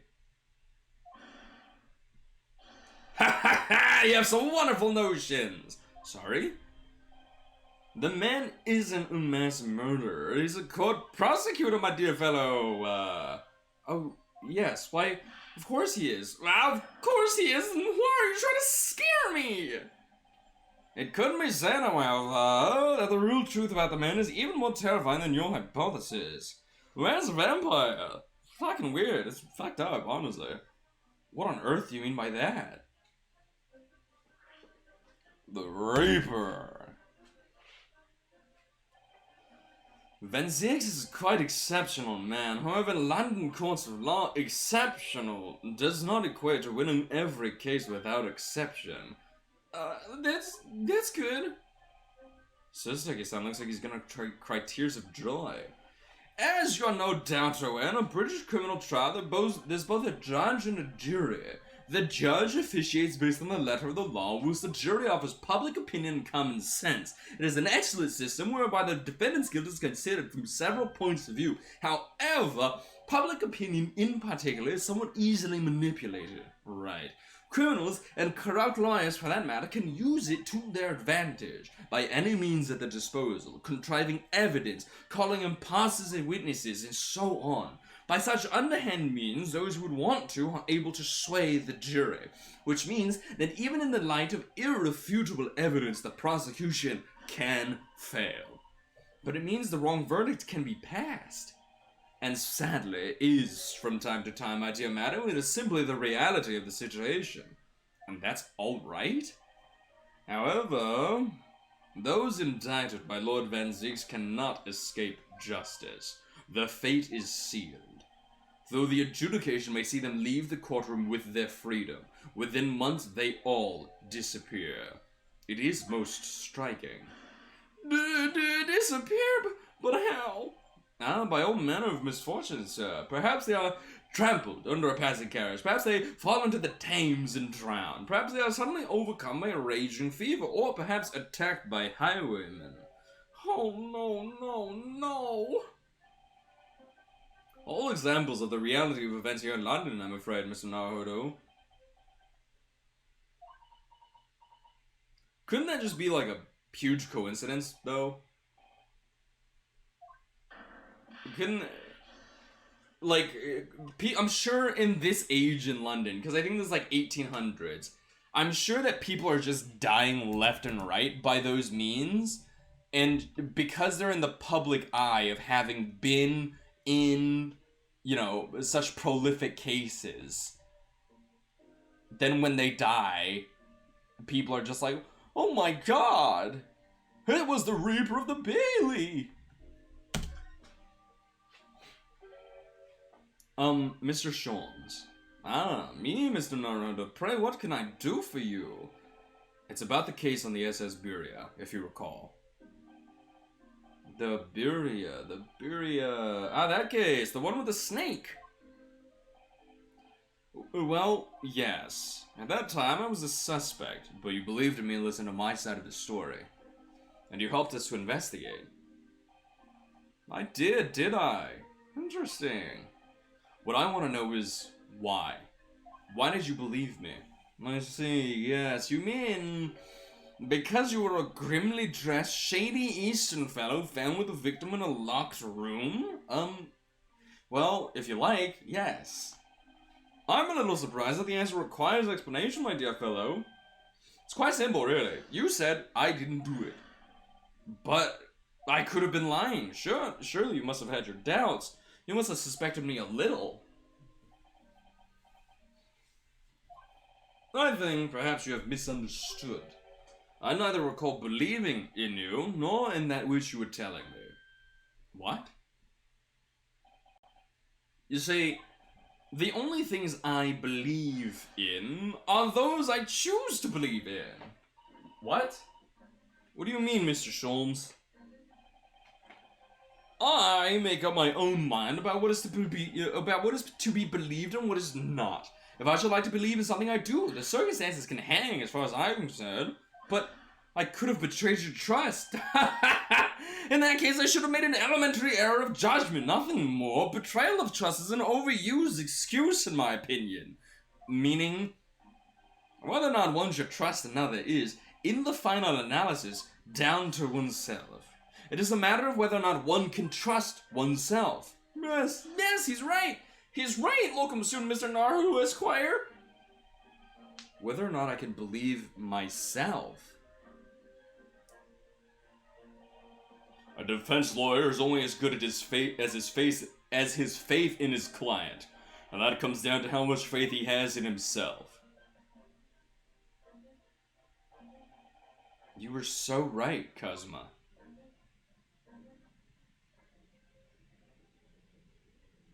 Oh, I thought we were gonna get a to be continued. I was like, okay, weird spot for it. Well, my dear fellows, it is time we were leaving, I believe. Already? Visiting hours are over. The guard will be here shortly to escort us out.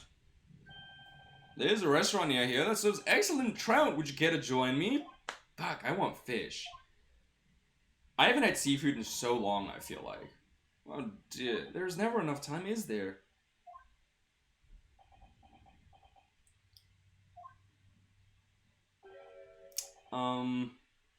Mr. Natsume, if you'd like, in the trial tomorrow, I'd be happy to represent you.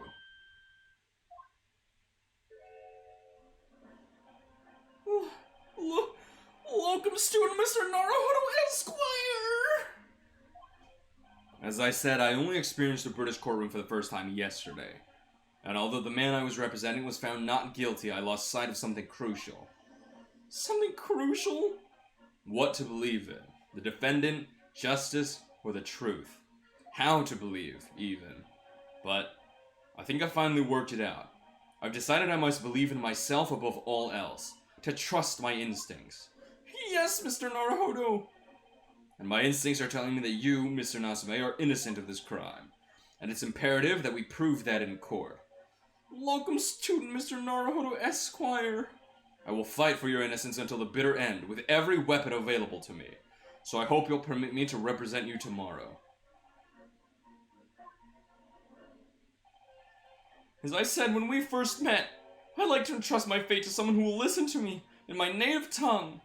Of course, Mr. Natsume.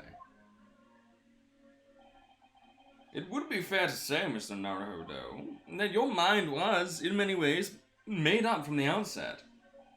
You merely needed the events of today to fully realize it. Yes, I think you're right about that. It's been a roundabout journey, but I got there in the end.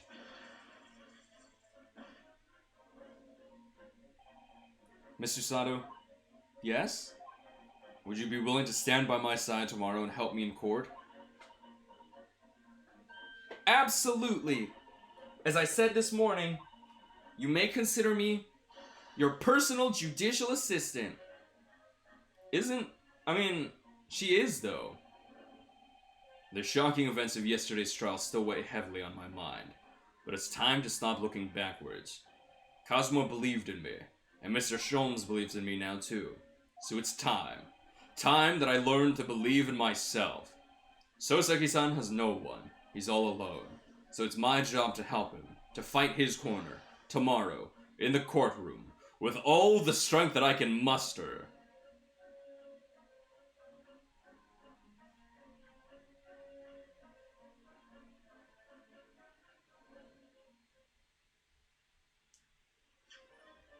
Alright, so we're gonna save here. I'm gonna take a quick break because I did actually run out of water. So I'm gonna save, but I'm not gonna go back yet. So we're just gonna kind of stare at this for a couple seconds. Actually, I'm gonna probably hit the BRB screen. And I'm gonna go get some more water so that I can continue doing what I'm doing. While we are on a break, let me just say, if you're new here, drop a follow if you haven't already. Feel free to join the Discord in the link that I've just sent in the chat. I appreciate you being here, and I will be right back. I've got 3 bottles of water. I'm an insane person.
That's one bottle down, two more to go.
Truly nothing better than just random stalks of celery.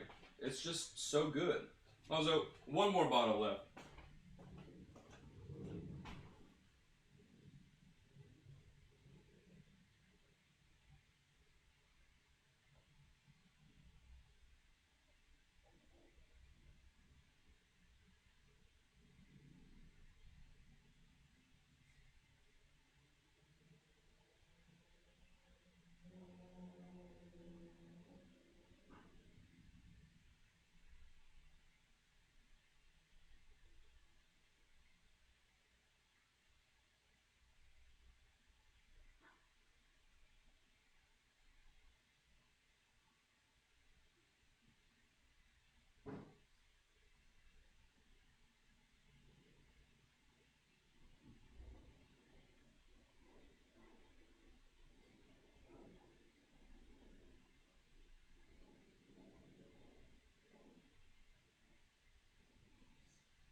waiting for the bottle to, or for the pitcher to refill itself, the Brita, and I just remembered something.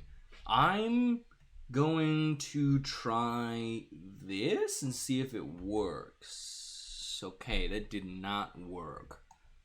So maybe I'm trying to play ads because I'm broke, and I'm trying to see if I can make any of this work for me. So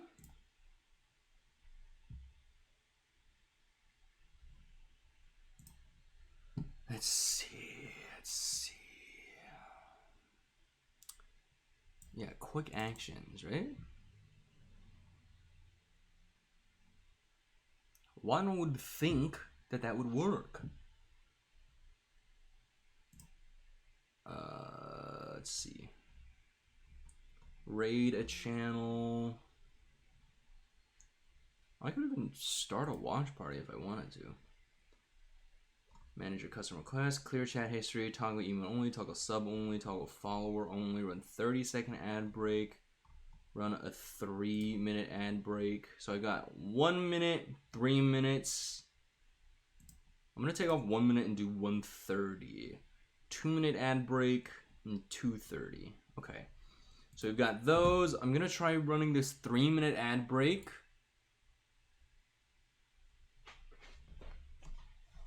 I don't even know if you guys can hear me while it's going.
Can I just like end?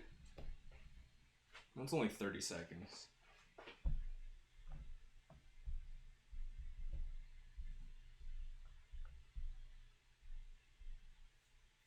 $20.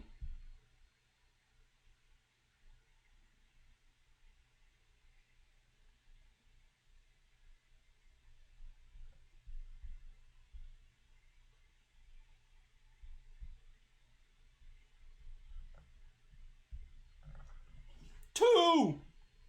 Completed 3-minute ad break. Huh. Okay. I'm just gonna close that actually. All right, and we are back. Doink. Let's save it one more time before we head back into it, and I think now we're in trial. Yes, sir. 20th February, 9:23 a.m. The Old Bailey, defendant's antechamber. Well, I never expected this. Who'd have thought we'd be back here again so soon? We are on a study tour of Great Britain with the intention of learning the country's legal practices. In order to research the latest court procedures here, we need as much court experience as possible. Well, yes, I suppose that's true, but for the person in the dock, it may well be his or her one and only time in court, and it could be life-changing. In which case, treating it as research may seem a little... Oh, when you put it like that, you're quite right. Good morning! Ah, Mr. Natsume. Good morning. Oh dear, are you alright? Your eyes are terribly bloodshot. The early bird catches the worm, as they say here in Britain. Yes, I've heard that expression. But I really don't want to catch a worm. So I tried desperately not to wake up early, but I was so worried I couldn't catch a wink. And now I'm absolutely exhausted as a result. Do all literary people take things so literally? Thank you for putting your faith in us today, Mr. Natsume. Oh, I wish I had 9 lives. My whole future hangs in the balance. I'm too terrified to tremble. Really? Because I can feel tremors in the floor. I can't do this. I can't take it. Although, welcome student Mr. Naruhodo Esquire. Yes? I caught a glimpse of the public gallery as I walked by the courtroom. It looked like the opening night of the opera. There were so many people. I had no idea my case was such a notorious affair here in London. Oh. Neither did I. Do you know why that might be, Miss Usato? I'm sorry, Mr. Naruhodo, but I have no idea. So that all-knowing look on your face is just coincidence then, is it? Don't hide the truth from me! It's because of the Reaper, isn't it? Lord Van Zeeks? Is that right, Miss Usato? I purchased as many different newspapers as I could find this morning, and yes, Lord Van Zeeks is on the front page of every one. I knew it. Sometime after the prosecutor was dubbed the Reaper of the Bailey, he stopped appearing in court, it seems. It's been several years now, in fact, until the day before yesterday. Yes, Inspector Gregson told us something similar, didn't he? Oh no, he's hot! The trial of Magnus McGilded. Ugh, what a harrowing experience that was. I believe that appearance made even greater waves here in the capital than today's. But we wouldn't have realized, of course, having only just arrived in the country. Why is the Reaper back in this Bailey so soon for what appears to be a mundane murder? That's the question the papers are asking. They're all speculating various answers. Mundane? Oh dear, I meant no offense, Mr. Natsume, but that is how the papers are describing it. Well, lest we also forget the fact that it could spark an international incident. Obviously, the reappearance of this infamous prosecutor has caught people's attention, but there's another blatant similarity with the trial of 2 days ago. Yes, I agree. Welcome, student Mr. Naruhodo Esquire. It's you! Me? Well, I suppose that's true. Both times it is you who stands against this legendary prosecutor. It can only mean that you're friends with the Reaper! Please. I don't rub shoulders with Deathbringers. I'm afraid that there's really only one other explanation. It can only be another example, Mr. Naruhodo, of your uncommon bad luck. Thanks for that. Oh, this is just my luck! Why must I be represented with such a man with a poor misfortune? Well, let's not forget that it was you, Mr. Natsume, who asked me to represent you. Yes, it's true that I'm just a student, new to London, with little in the way of experience or skills or luck, but I promise you this. I will fight your corner until the bitter end, and I will believe in you, Mr. Natsume. Oh, benevolent locum student Mr. Naruhodo Esquire! You're not alone here with us, Mr. Natsume. Whatever happens, we will always be on your side. Oh, benevolent non-locum assistant Miss Migatomo Esquires! I am in your debt forever! I shall never forget this great kindness for as long as I live! The court session is about to begin. Kindly make your way into the courtroom at once. Alright then, Mr. Natsume. It's time. Let's go. Yes! This is it. My second appearance in a British courtroom. And my second trial against the Reaper. I hope you're watching over me, Kazuma. Because this time, I won't let my faith waver. I'll believe in my client to the last, just like you believed in me. I believe I can do this now. I'm ready for this fight!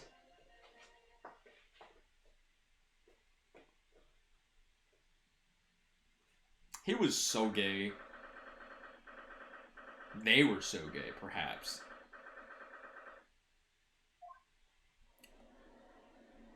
Oh, we've got a different crew. In the name of Her Majesty the Queen, I hereby declare this court to be in session. I now call upon the counsels for the prosecution and defense to declare their willingness to proceed. The prosecution is fully prepared, my lord. The defense is ready, my lord. The Nipponians are a truly fascinating breed. Sorry, what? Lord Strongheart told me all about you. That you're a student who arrived in London but 2 days ago. A mere amateur. Do you have a point? Being a compatriot, you feel compelled to try and help the accused, I suppose. Typical Nipponese arrogance. Forgive me, but I do not believe arrogance is an appropriate description. After all, in our previous encounter, the defendant was found to be innocent.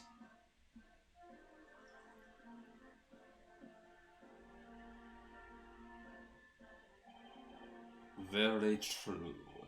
And a most fascinating, if dark, trial it was too. The tragic conclusion came later, of course. Here's to the acquitted, and his unfortunate, violent end.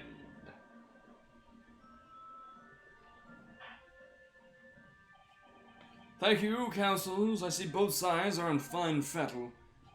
Now, ladies and gentlemen of the jury, are you ready to carry out your duties here in court as impartial members of the public? You never know when you might be down on your luck, but I believe in fair play for everyone. Well, I must warn you, I'm rather more ruthless than I appear. Oh well, not me. What you see is what you get. I'm a peace-loving fellow. This is not impartial. That was not impartial. Come on, what are we waiting for? No doubt he did it anyway. Sorry, I didn't quite catch that. Very well, let us proceed. Your opening statement, if you please, Lord Van Zieks. Very recently, Great Britain signed an alliance with a rising power in the Far East. The Kusidans adopted as a student from that same land, a certain Mr. Soseki Natsume. And while our country has extended this foreign student the warmest of welcomes, regrettably, the kindness has not been returned. In fact, this student is accused of a most sinister act. Of plunging a knife into the back of an innocent woman who was doing nothing but walking down the street.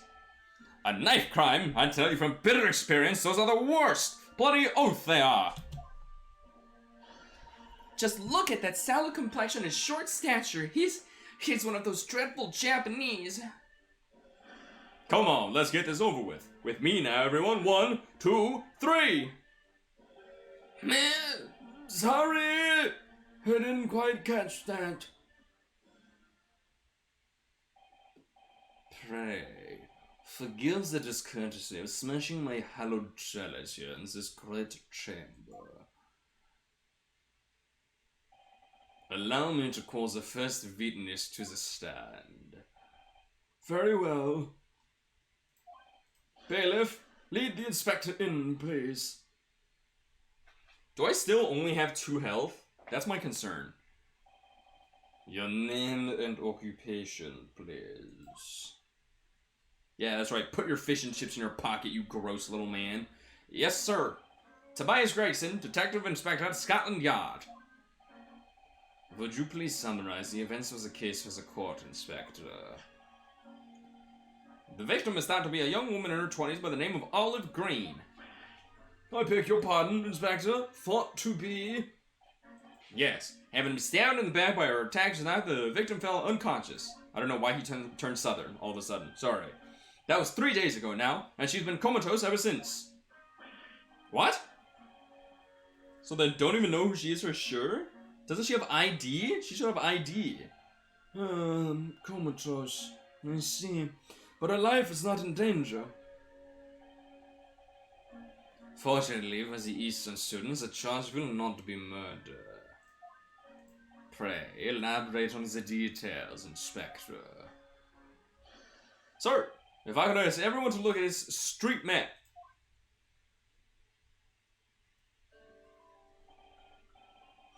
As I mentioned, the incident took place 3 days ago at around 5 in the afternoon. It happened on the pavement running alongside Briar Road, a wide thoroughfare for horse-drawn vehicles. It had not... What is that icon? It had not long since stopped snowing as the victim, Miss Green, was walking down the street. Oh, I see. Out of the blue, she was approached from behind by the accused and stabbed in the back. Luckily, the young lady's life was spared, and she's currently being treated in one of the city's hospitals. But being unconscious as she is, we've been unable to take a statement from her, of course. This is the case file with everything we know about the victim so far. Thank you, Inspector. The court will accept the documents as evidence, if you please. The case file has been entered into the court record.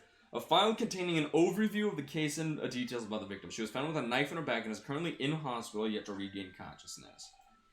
What of the weapons that was used? Sir, I have that here. It was removed from the victim's back. Ouch. That big thing is starting to make me scared to walk down the street now. With a heavy blade like that, almost anybody would have been able to stab the poor woman. Even the scraggly-looking Soseki-san, I suppose. A common or garden jackknife, I would say. Rather nondescript. Thank you, Inspector. The court accepts the blade as evidence. Large but commonplace folding knife was found lodged in the victim's back. Now then, what do we know of the motive? Money or valuables, I presume? From what we can tell by looking at the woman's possessions, it seems like she's a poor student herself. Hard to imagine she would have had anything much worth pinching, my lord. I see. Well, in that case, are we looking at some deep-seated resentment towards the victim? I'm afraid I couldn't say. And apart from visiting second-hand bookshops, the defendant, Mr. Natsumi, doesn't appear to get out much. At this moment in time, we haven't been able to establish any sort of connection between him and the victim.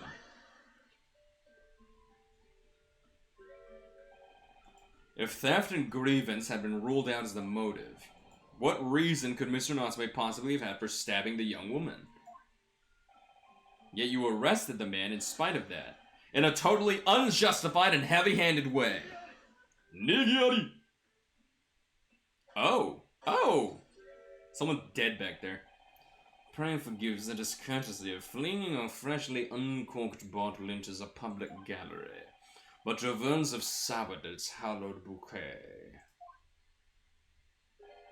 For it is you, my learned friend, who is being heavy-handed here. What? Scotland Yard does not arrest people without good cause. That should be beyond question. Inspector Gregson, the prosecution calls for your formal testimony. Explain to the court precisely why the constabulary came to arrest the Nipponese student. Yes, sir. Witness testimony. Alright. As I said, it was 5 o'clock in the afternoon when the incident occurred, and there was an unusually light fog. Visibility was reasonably good, and there was no one else about but the victim and the accused. Out of the blue, the victim was stabbed from behind and subsequently collapsed on the pavement. The accused ran off, scattering his belongings all over the floor. There was being a number of old books he'd just bought. He was on his way home from a bookshop, it seems. It was just a matter of working out who the books belonged to, and we found the bloke to arrest him. Old books, you say? Yes, my lord. I have a photograph here of the scene of the crime taken immediately after the incident.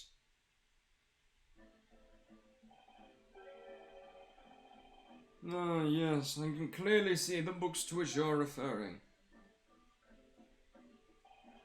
I will take that photographic print as evidence, please, Inspector.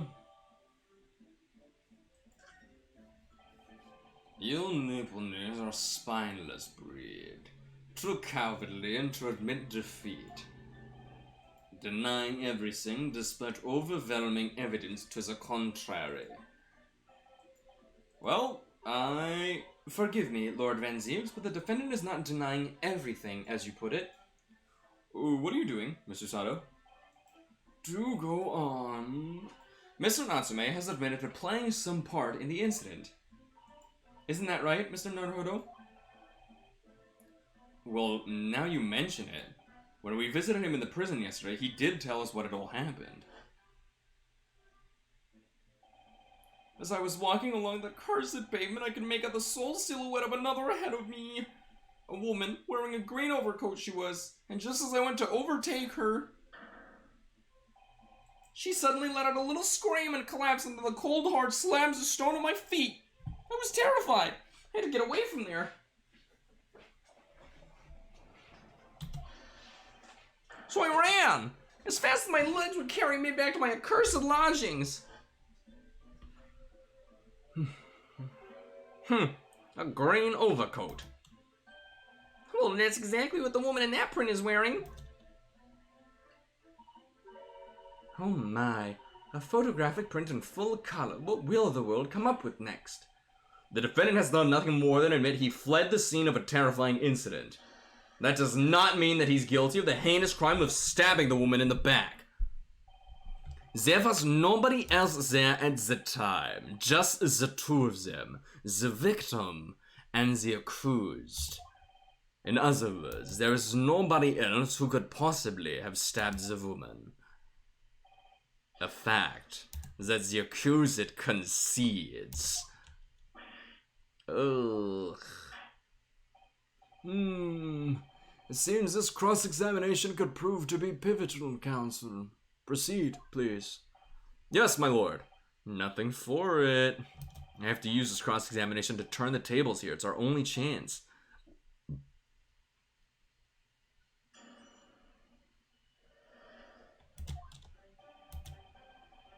$5 in the afternoon. Hang on. Street map.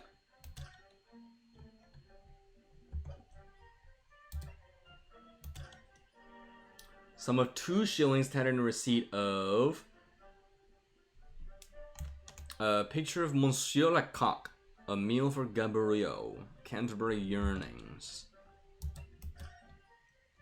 Young woman rendered unconscious following a stab into the back, olive green, early 20s, pavement of Briar Road, east side, Rolly Beat. The victim remains unconscious. Her name is gleaned from a personal effect. Other details are unknown. Apart from a single stab wound from the large knife, no other signs of injury were observed. The assailant was seen running away by the reporting officer and was successfully arrested the following day.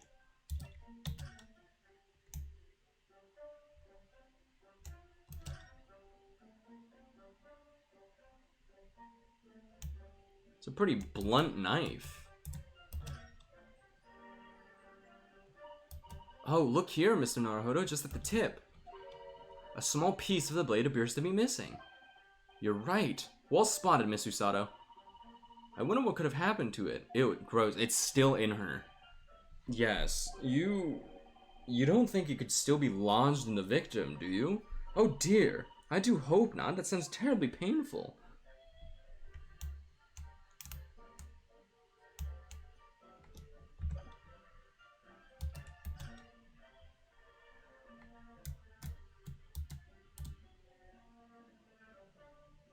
I guess there's no way of telling what these books are. Okay. Visibility was reasonably good. No one else about but the victim and the accused. Out of the blue, the victim was stabbed from behind and subsequently collapsed on the pavement. The accused ran off, scattering his belongings all over the floor. Isn't that a little fucked up, you think? Mr. Natsume's belongings? I think you'll find it's all there in the photographic print of the crime scene. Yes, the 3 books on the floor.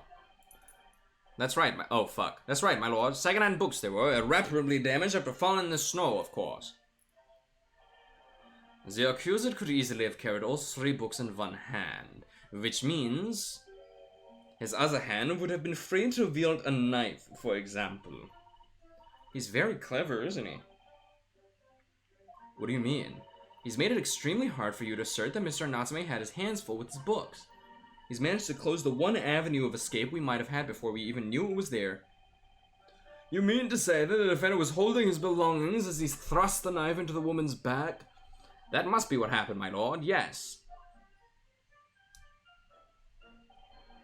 Those being a number of old books he just bought. Let's see if I can... See if they can talk about what books there are. The defendant apparently visits a second-hand bookshop on a daily basis. Yes, so I understand. A shop full of old English literature. I commend the accused on the lofty subject matter of scholarly attention. The bloke's room was stacked floor to ceiling with his musty old books. Can you tell us more about the bookshop in question, please, Inspector? Well, if I must, I'll have to ask you to look at the street map again, I'm afraid. The closest second-hand bookshop to the accused's lodgings is this place here, Bourbon Books. Little place on the corner of Briar Road and Meerschaum Street. As it happens, the accused is currently living in lodgings on the other side of Briar Road at the opposite end. Which means it doesn't take a genius to work out the route he would have taken home. Something like this. The local map's information has been updated in the court record. Let me add that to the testimony. Yes, I concur with your conclusion, Inspector. The defendant would certainly have passed the scene of the crime on his way home from that particular shop. Mr. Naruhodo, I think that what the inspector just told us could turn out to be of vital importance. Yes, I agree. The most important point that the inspector just made being the bookshop's name. Inspector Gregson, may I ask you a favor? What? Would you kindly add the name of the bookshop to your formal testimony, please? I believe it may be of vital importance. Maybe? Oh, well, you know. I mean, yes, it could be a very important clue. Very well. Not that I can see it being of any great significance. But please revise your testimony accordingly, Inspector. Yes, sir, my lord, whatever you say. Could the man be any more sardonic? It was on his way home from Bourbon Books, a second-hand bookshop that he apparently patronizes. No, he wasn't. Right? Yeah, your books. Present. If I could just stop you there, Inspector Gregson. What is it, sunshine? I'm a busy man, you know. This is a receipt that we found in Mr. Natsume's room. It was issued on the day of the incident and details the purchase of 3 second-hand books. And you found that in the accused's room, did you? Yes, but the point is not where the receipt was found, but the name of the shop printed on it. Go on. This receipt was issued from a bookshop called Your Books. Your Books? Y-O-R-E, I presume. Yes, my lord. So Mr. Natsume did indeed purchase a number of books at a second-hand bookshop that day. However, the bookshop in question was not Bourbon Books. What? Inspector, do you know this other bookshop? Yes, sir. Your Books is another second-hand bookshop not far from Bourbon Books. It's just that... Well, it's such a small place, I didn't think the accuser would have known about it. But in fact, that is the bookshop which the defendant visited on the day in question. And this receipt proves it. Yes, for what difference it makes. Wherever the man purchases his mastery tomes, it makes no difference in the final analysis. I disagree.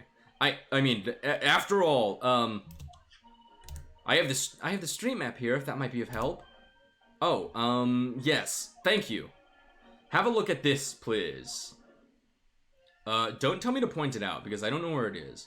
If the defendant had been returning from Bourbon Books, then yes, he would almost certainly have passed the place where Miss Green was attacked. However, if we take into account the fact that he was actually at another bookshop, Your Books, it may very well turn out that he wouldn't have passed that location at all. Could that be true? My, it rather depends on where this other bookshop is, but I do declare it may be a possibility. Is that right, Mr. Lawyer, sir, what you just said? Absolutely, it absolutely could be right. Inspector Gregson, where is this Your Books establishment? Well, obviously we looked into that. It turns out that Your Books is just here on the next corner of Meerschaum Street going east. The local maps information has been updated in the court record. And there you have it. And there you have it. As you can clearly see now. Oh. He could have, but I feel like the most... My learned Nipponese friend is obviously in training to be a clown, the way he regales us with such witticisms. I mean, it's still possible that he just didn't. Because I feel like if you're exiting Your Books, the most common idea would just to be turn on Calabash Road and then head all the way down. Instead of going on Meerschaum Street, turning on Briar Road, and then turning on that road again. I feel like that just makes the most sense. But I don't know. You can't really argue that in court, I guess. To your future career in the circus. You put that glass down now or I'll put it down for you. I, didn't think I needed to spell it out, but here we go. If the accuser was coming home from Your Books instead of Bourbon Books, there's no doubt he still would have passed the place where the victim was stabbed.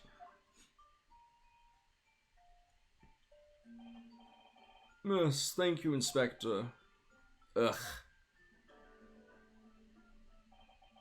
Allow me to reiterate for my learned, if somewhat slow, Nipponese friend.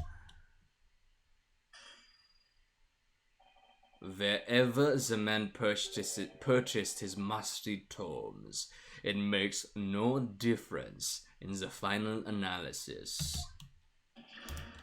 Ah! As I suspected, you can't fool me and I don't suggest you try. What did I say? I've had enough of this now. Beg your pardon. Terribly sorry, but would you mind repeating that? Mr. Naruhodo, we mustn't give up. What do you mean? If the prosecution's assertion is correct, the members of the jury may very well decide that Mr. Natsume is guilty. We must think. We must consider the assertion just put forward by the prosecution very, very carefully. They claim Soseki-san must have passed the location of the incident on his way home from Your Books, but he could have taken another way. The assertion just made by the prosecution is fundamentally flawed. Explain yourself, counsel. Yes, my lord. You can see what I mean on this map. When returning from Your Books to his lodgings, Mr. Natsume could have followed the route suggested by the prosecution. However, that isn't the only conceivable route to take between the two places. If the defendant used these streets, look what happens. He arrives back at his lodgings without passing the location where the victim was attacked. Talking back to a clown is a fool's errand, of course. However, I feel compelled to point out that route is what is commonly referred to as the long way around. On a cold winter's night, why would any man choose to take a longer route home? Well, the answer is extremely simple. He wouldn't. In other words, the accuser took the obvious route back to his lodgings and is the obvious perpetrator of the crime. Yes, I've got it. Obviously, we must ask the man himself. Ask Mr. Natsume which route he took home. We have already informed the court of the accuser's response to such questions. He claims he has no recollection. That's right. As I said, the bloke seems to spend his time outside wandering aimlessly from A to B. That day was no exception. He says he doesn't remember where he was or which route he took home. I don't believe this!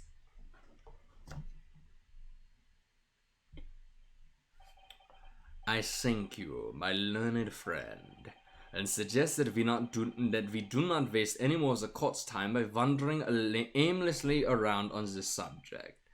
Pray, what say you insightful jurors? But even if that is the case, the defense still...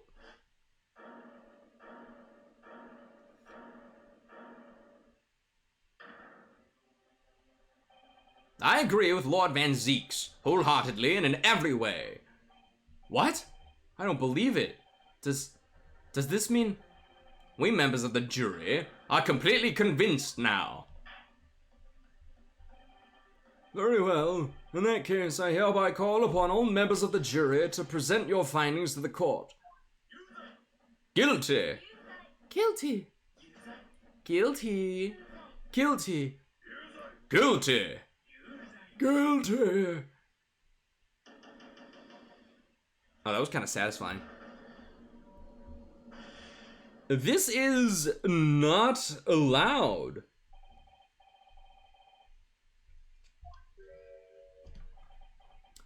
Okay, 1, 2, 3. Yes. 3 of the members of this jury are biased.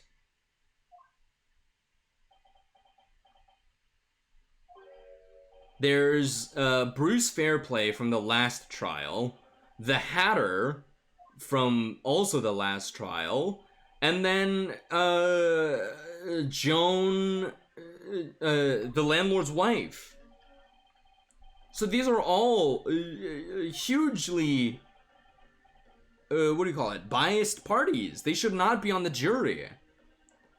So, I presume you intend to wield your rights again. Rights of the defense written into an antiquated British law a few centuries ago. Call it antiquated if you will, but it's the defense's prerogative to carry out a summation examination if it so chooses. Very well, counsel. In accordance with the letter of the law, we shall proceed with a summation examination. Are the members of the jury ready, Mr. Foreman? Of course we're ready. I'm all too familiar with that Nipponese whippersnapper and his uncle's refusal to throw in his alley. Very well, then. Ladies and gentlemen of the jury, you will each explain on what grounds you have explained that you have determined the defendant to be guilty. Judicial findings. For pity's sake, that little Nipponese oddity already admitted himself, didn't he? If he said that a woman in green collapsed before his eyes, why, it can only have been the victim. The man wouldn't have gone around the houses on his way back from the bookshop, not in winter. So the poor woman was attacked from behind, was she? How dreadful. I really don't care. Can't we just wrap this up now? I've got work to be doing. Your books, nice shop, that. But bourbon books, no, not worth a visit. With only minor exceptions, the reasons for finding the defendant guilty are all too clear. When the stabbing occurred, the only true people at the scene was the victim and the accused, and the accused himself has admitted to seeing the victim in a green overcoat sink to the ground before his eyes. Furthermore, we have heard from the inspector that the defendant then fled the scene. I must say, I would have ample grounds to convict this man already. Oh dear. Even the judge appears convinced of Mr. Natsume's guilt now. Ugh, why did he have to run away like that? And how are we supposed to believe in some phantom something? This is impossible. How can I possibly make a case for the defense? Mr. Naruhodo, this is no time for grumbling. If we want to force the trial to continue... Yes, I know, I have to turn the tide. I must make the jurors change their minds. Well, 4 of them, at least. Exactly. We have no choice but to forge forward. You have the floor, counsel. Begin your summation examination. Yes, my lord. I just need to keep this trial going somehow. Whatever it takes. Come on, Ryunosuke. You can do it!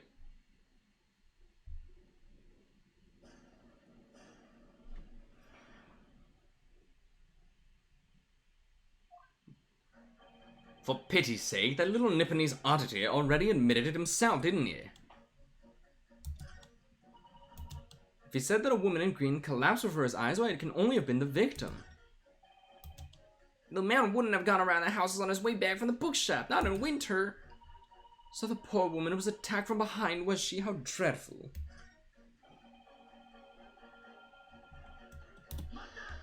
Meta! That is not a reason. A man's life is on the line here, sir. This will take as long as it takes.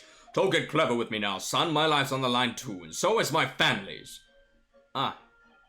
The likes of you wouldn't understand, but a laborer like me can afford to take time off. If I don't work, I don't eat, and neither do the wife and kids. Oh, I see. That must be very hard. I go to the union every morning to find out what needs doing. If you're late and the work's taken, it's tough. This time of year, there's water and gas supply pipes bursting left, right, and center. They have to cheap labor to get the roads dug up to fix it. It's a hard slog from dawn till dusk, it is. So, you were out digging up the roads on the day of the incident as well, were you? That's right. In fact, if I remember rightly, it was just round the corner from where it all happened. By that old bookshop, it was. What? Another coincidence? That's right, Meerschaum Street it was. Meerschaum Street. On the map, Mr. Naruhodo, there are only 3 named streets. Juror number 5, I need you to add that information to your formal statement, please. What's the point in that? Can't we just get this business on? Please, sir, it's important. Fine, I'll do it then. On the day it happened, I was digging up Meerschaum Street from dawn till dusk.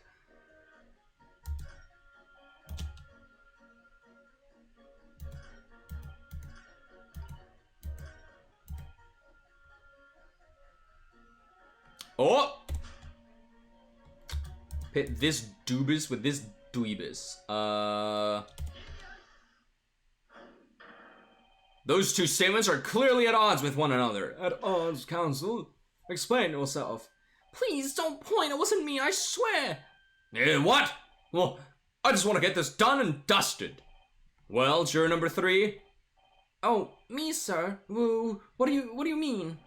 Juror number 5's words just now are extremely important.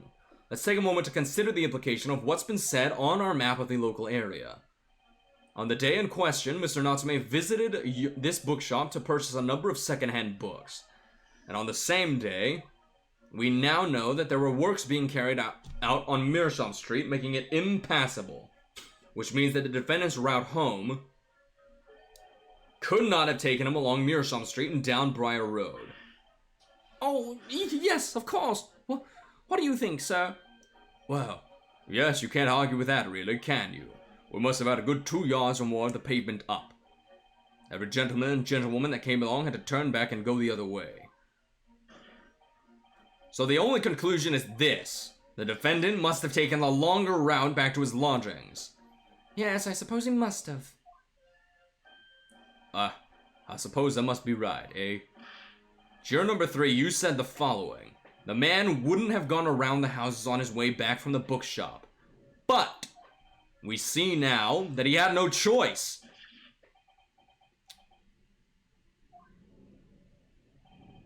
My lord, Mr. Judge, sir, if I may. Yes? I don't think in all good conscience that I can say the man's guilty now. Yes, I'd like to see this trial continue so we can get to the bottom of what really happened.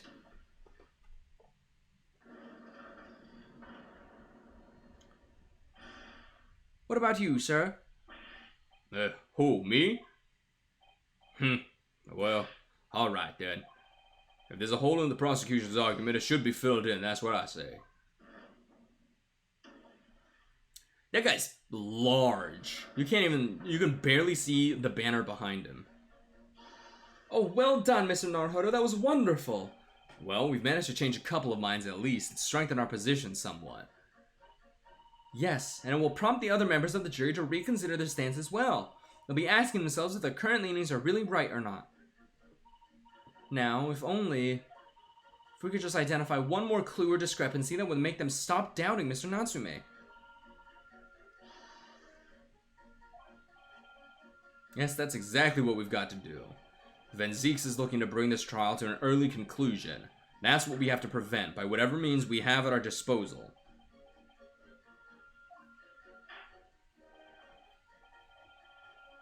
Thank you, counsel. On with the summation examination, please. Number 6.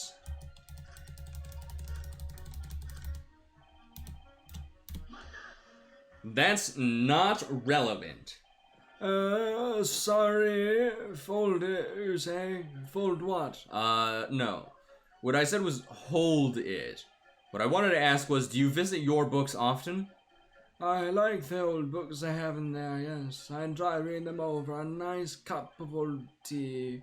It's my daily routine, you see, same thing every day, including the day of the incident. And at what time did you visit your books on the day in question? Well, I was picking out books in there all afternoon, and it would have been just before 5 that I left. That's my daily routine, you see. Same thing every day, including the day you're all talking about. Just before 5, you say? Exactly when the victim was attacked. Are you sure about the time? Oh, yes. No mistake there. I remember it well. I'm not about to forget that day in a hurry. Not after the dreadful time I had. What do you mean? Well, I was walking down Calabash Road and I slipped on the ice and donked my head. It's always worse after the snow stopped falling. That's what's most slippery. Knocked myself clean out, I did. I really thought my number was up. Wait a minute. Let me get this straight. This happened on Calabash Road? That's right. I live in Cornpipe, you see. Heading down Calabash Road is the quickest way for me to get back from your books. Juror number 6. I must insist that you add that information to your formal statement. It may very well be completely significant. Sorry. Extremely sick. Oh, no, I'm quite alright now.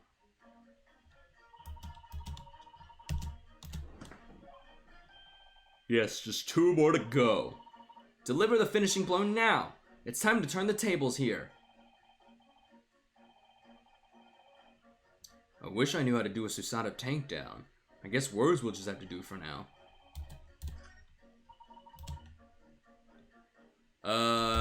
You... and... you. Those two statements a flaw? What are you talking about, counsel? Well, juror number 2, juror number 6. My, whatever do you mean, sir?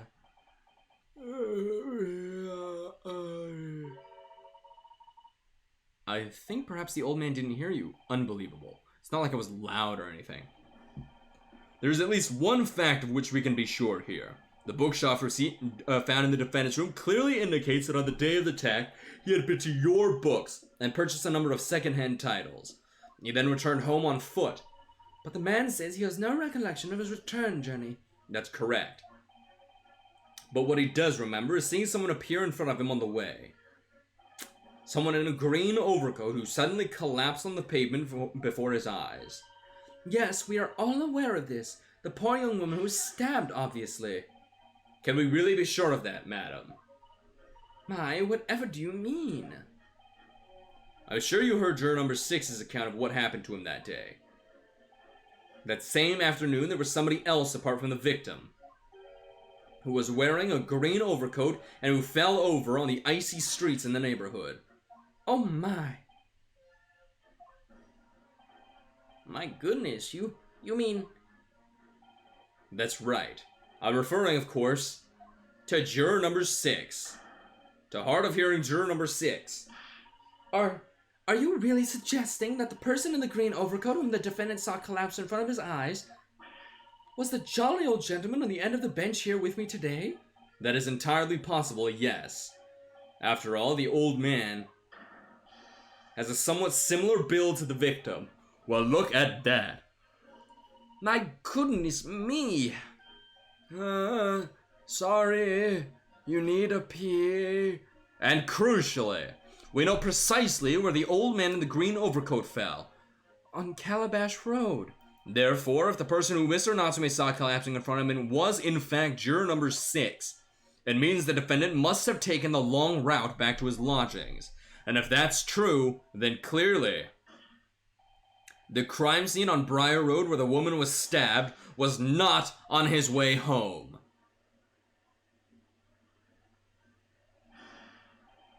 You idiot, old man. If you hadn't been so daft as to be roaming about, then we'd have boxed this off hours ago. And really, what were you thinking wearing such a befuddling coat? What did you say to me? Is it a crime for the elderly to walk the streets these days? Is it a crime to slip over on the ice? It is a crime to keep up with the latest stars and wear a beautiful green overcoat, is it?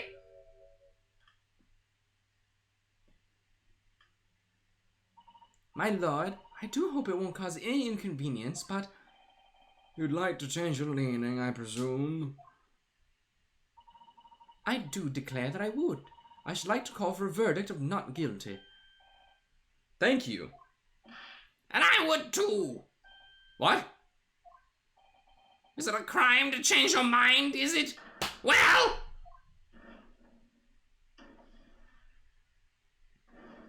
That's 3, we're even. And that's 4, baby.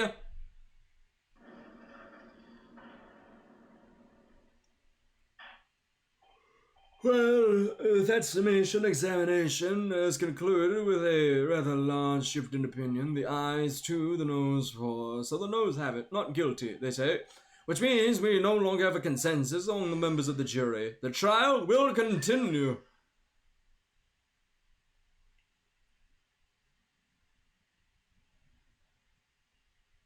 No. Took 1 sip and he was like, I'm done with this. Could it seem churlish of me to drink from my hallowed chalice moments after raising an objection, only to crush it in disgust? Pray forgive the discourtesy. Lord Van Zieks? It seems I must retract my earlier statement, my earlier remark. What do you mean? I mistakenly credited these jurors with intelligence by describing them as insightful.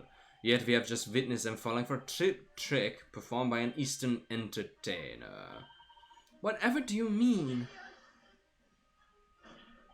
I haven't tricked anyone. Everything I've said is the truth.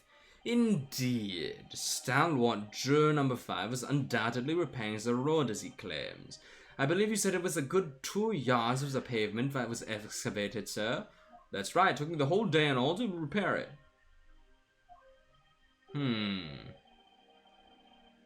Do you have any notion of the distance that 2 yards represents? Well, if I'm honest, I don't have a clue, so... 2 yards is a little less than 2 meters. Less than 2 meters? That's not much at all. In other words, a distance readily vaulted by someone of vigor. Would you not agree, my stalwart friend? Me? Well, I can't say you're wrong, no. And did you perchance erect a sign to prevent pedestrians from passing the site of your works? I wouldn't dream of it. What a waste of time. No coaches would have had a hope of passing anyway, and we'd turn any gentlefolk back when they come. Kids just jump right over us all the time. The Quizzer is no gentleman, as far as I can see. I have little doubt, however, that he could spring over a 2-yard trench in his... Is that true? Is it? The incontrovertible truth is that the books just purchased by the accused were found at the scene. There can be no doubt that on his way back to his lodging, Mr. Natsume walked on Briar Road. And, old man... Cold man, you can talk. You say that at around 5 o'clock on the day in question, you slipped and fell on Calabash Road. Was there a suspicious Nipponese man behind you? I can't say I remember. How about a wager, my learned friend? You say it was this old man that the accused saw, but I would lay 1,000 to 1 against you being able to prove it. I mean, it matches up with what Natsume said. My lord? If you had such a trenchant argument up your sleeve, why in the world did you not proffer it during the summation examination? I wanted to give this young foreign students a sightseeing experience he no doubt came for. I wanted him to see for himself how the opinion of the jury is swayed. But my hospitality has its limits, and they have been reached, I feel. So, my learned friend, today's sightseeing tour of London is now over. What are you talking about? My lord. The prosecution requests permission to call its next witnesses to the stand. Granted. Bailiff, bring forth the witnesses. Its next witnesses? Mr. Naruhodo, do you not remember? We've been told on several occasions that there were eyewitnesses to the incident. Yes, I remember, one of them being a Scotland Yard policeman, no less. I'm afraid that's likely to be the prosecution's next witnesses.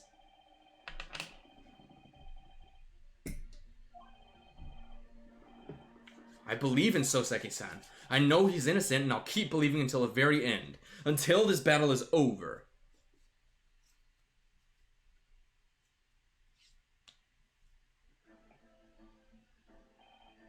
Witnesses, please state your names and occupations for the court. Is he biting his helmet thing? Constable Roy Beatley, sir. That's the report of the street. And I'm Mrs. Beat. Patricia's my name. I'm proud to say I'm this young town hero's wife.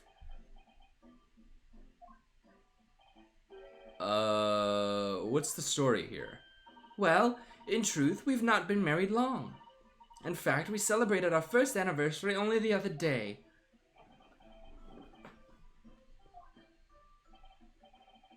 No. It was your husband I was asking about. He seems tired. Hardly surprising.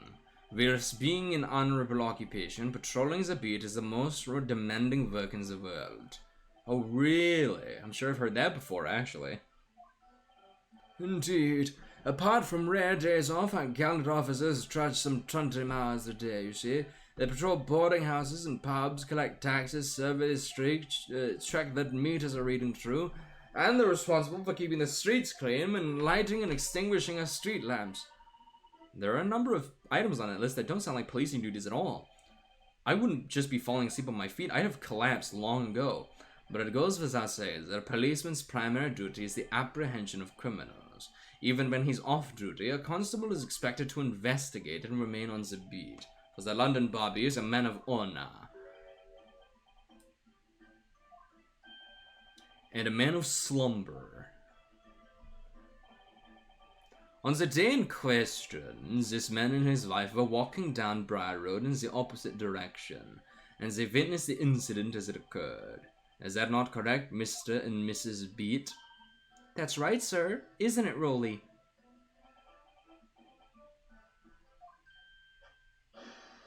Constable Roy Healy, sir. That's the report of the street, sir. What a great witness he's gonna be. Is he awake now? Like, for real? Very good. I'd like to hear your formal testimonies now, please.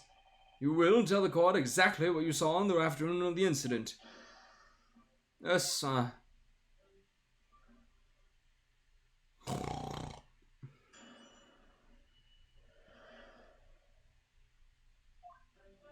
Okay, this should be relatively easy if I have to pin a reaction. It's our wedding anniversary and Rolly was taking me out for a meal. There was no time to change after work. Anyway, two silhouettes appeared out of the fog on the pavement in front of us. All of a sudden, one of them just collapsed on the floor. Then the other scattered something before running off. We ran straight over, of course, and then went for help in a nearby police box. It was definitely that Japanese man in the dock. Rolly and I both saw him as clear as day. Well, this is extremely compelling testimony, I must say. Oh dear. This policeman and his wife are claiming to have positively identified Mr. Natsume at the scene. If their testimony is true, the alternative course of events that you established in the summation examination will be quashed. It's death knell, in fact, because that alternative was never viable in the first place. What an unfortunate but chancing. And on your wedding anniversary, too. Oh, I know. But I still managed to go out for the evening with my man. I thank the Lord for that. Gosh, the life of a London bobby sounds very hard indeed. Indeed. However, this cross-examination will be over in minutes. You may well have time to rest this afternoon. What do you mean by that? My learned friends, witnesses saw the face of the man fleeing the scene. They are testifying under oath that it was, without doubt, the accused, Mr. Soseki Natsume. And one of those witnesses is a policeman, no less. So you appreciate the gravity of the situation, I'm sure. Except that the man's so tired, his wife has to do all the talking. Enough preamble. Counsel for the defense, commence the cross-examination, please. Alright, while this is loading up, I'm gonna go grab something.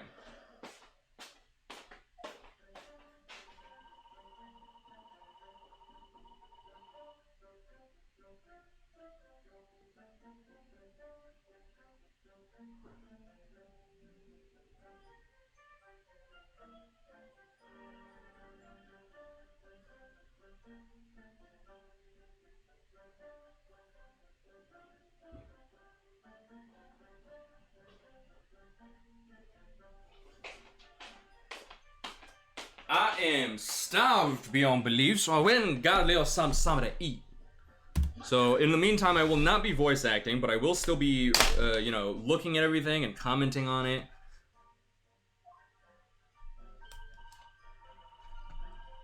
I think it's safe to say there's not gonna be any reactions from Rolly because he is asleep.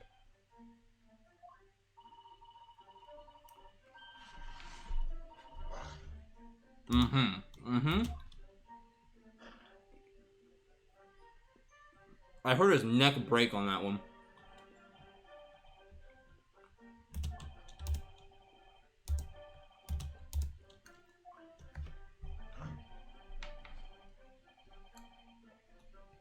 He's not talking in his sleep. He's awake.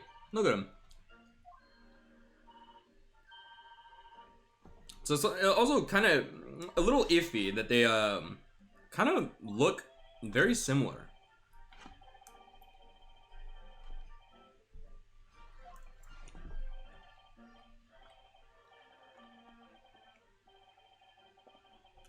He's eating his helmet strap. What the hell is that? Metropolitan Police warrant card?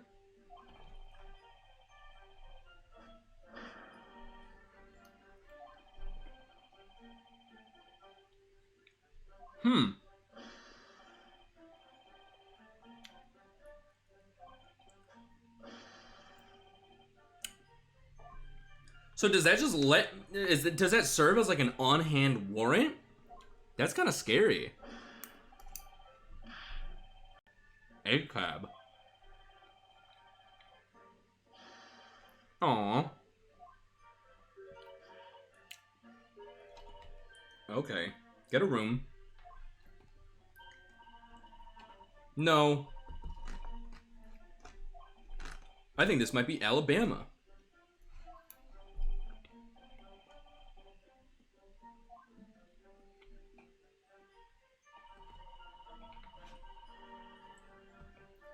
Silhouettes. So if it's silhouettes, how can you positively identify Mr. Natsume Soseki?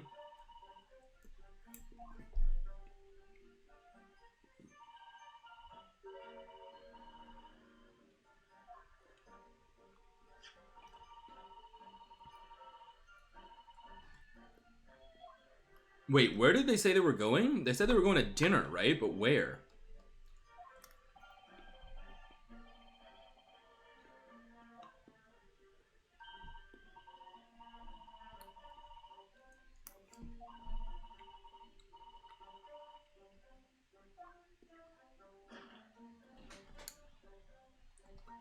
I think he's falling asleep because he's on the verge of death because she's broken his neck in so many different places.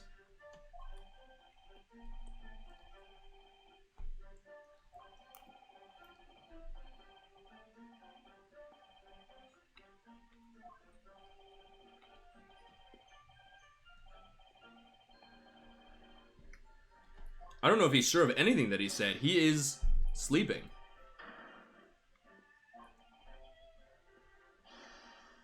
Oh my god.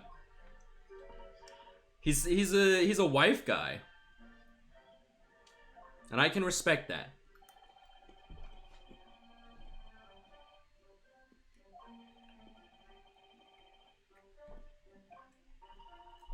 I can respect that he's a wife guy because I too am a wife guy.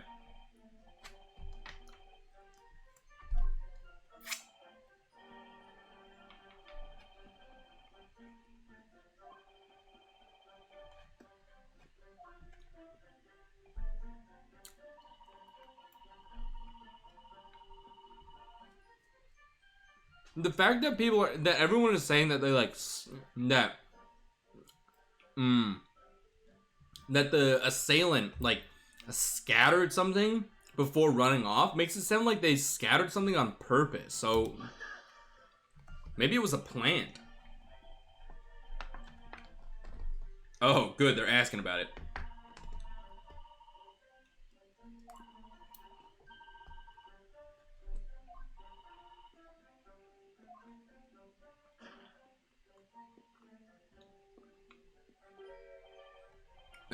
What? Some old books. Can you tell me what books those were?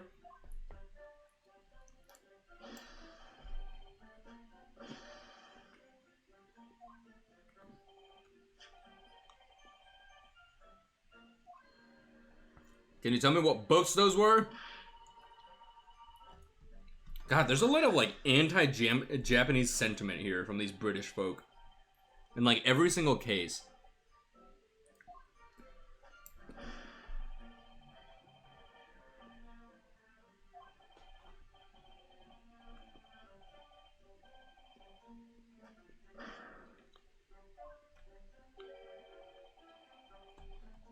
Are his eyes cat-like?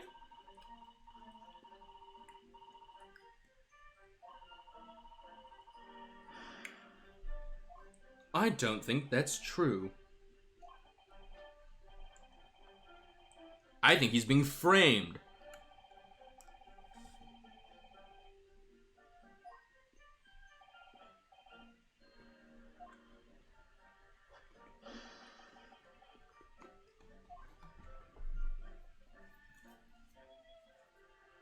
Poor guy.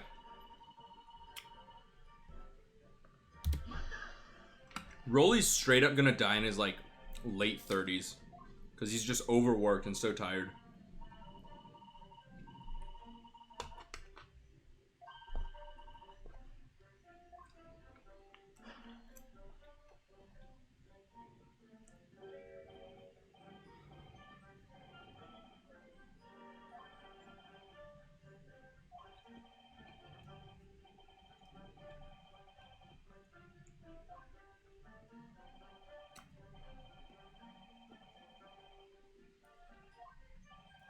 There was no one else around, though.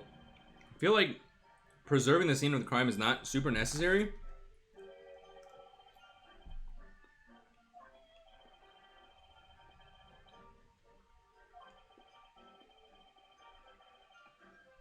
Oh, interesting. So they have, like, mini jurisdictions. So what, only one Bobby per 20 miles? That can't be safe.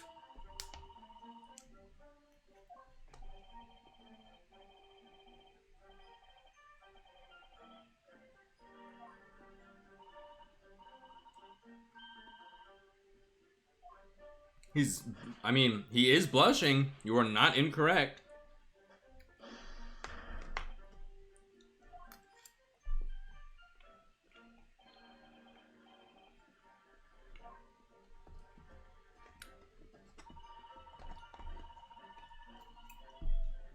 But you didn't, though.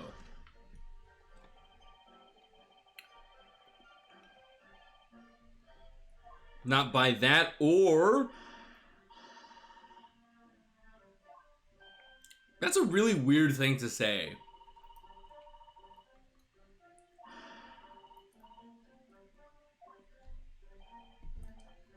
We Londoners have exceptional eyesight? Who says that?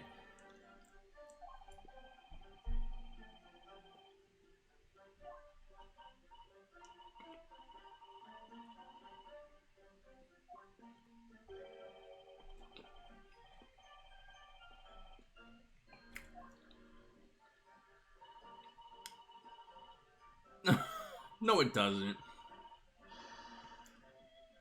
Doubt.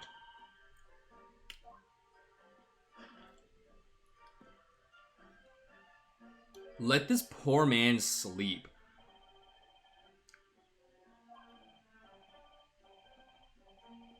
Oh, he's just saying that again. As far as this couple's testimony is concerned, there can't be any question.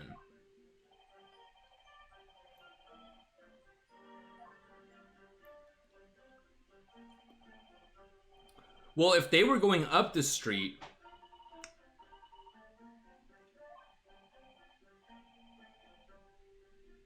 Hmm.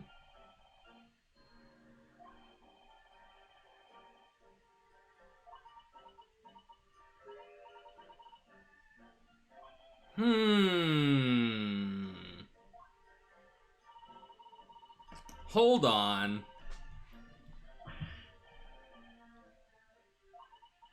If they were going up the street and saw the other two walking towards them, then...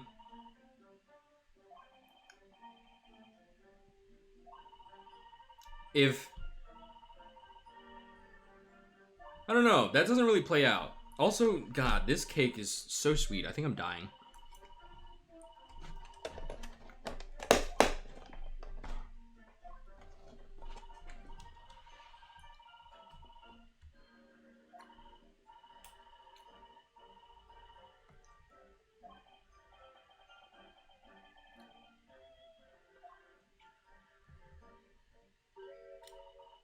Mr. Lawyer, sir, can I ask you something? Oh, yeah, of course, what is it? Well, you keep asking us all these questions about everything we told you, so... It seems like you don't believe our testimony. Is that right? Is it? Well, out with it. What? No. No. Oh, no, it's really not that at all. My husband's a policeman, remember? And I know what I saw. I remember every last detail. Everything. Oh, I know. What about the books the man dropped? Yes! Tell me the names. You dare to question how reliable my testimony is. Tell me. I will do, Mrs. B. No, I won't do at all. That Japanese lawyer has no idea what I'm capable of. Even if I decide to forgive him for insulting us, I really didn't mean to cause offense. Please put your husband's fists down. Perhaps you would like the opportunity to supplement your testimony, Miss B. Might that appease you? Oh, thank you, my lord. That would settle things nicely. Wouldn't it, darling?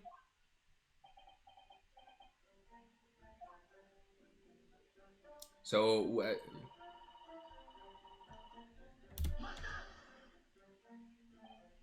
yes, we know that there were books dropped at the scene of the crime, as you say. Those purchased by the accused at a nearby second-hand bookshop on the day in question.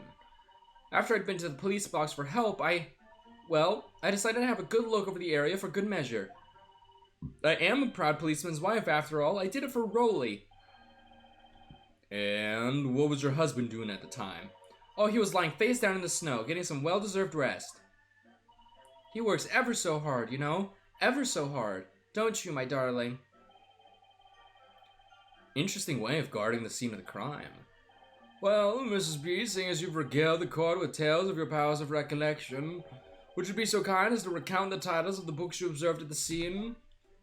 Watch, one of them is gonna be Lion's Pride.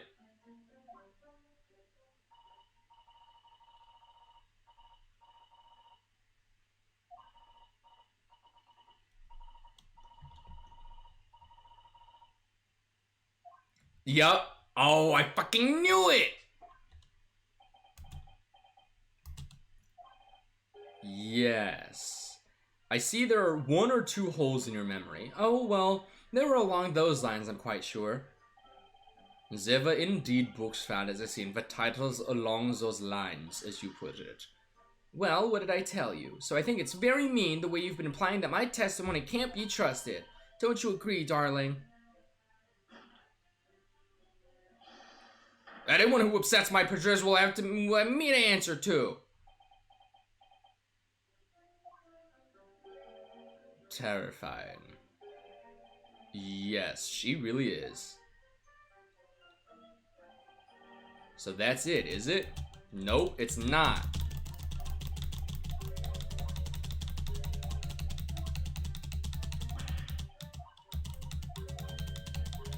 This is like the longest, like, post-testimony, thing between them.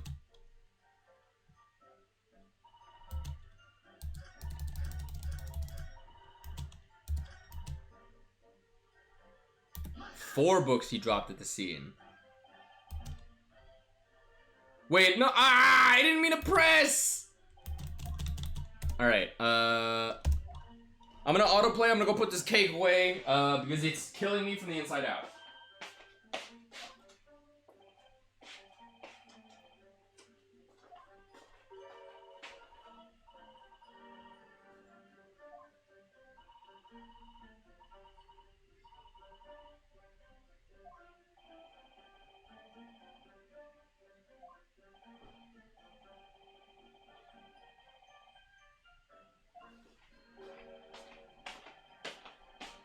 Don't get me wrong, it's very good, but Jesus, it is absolutely tearing me up. It was so sweet.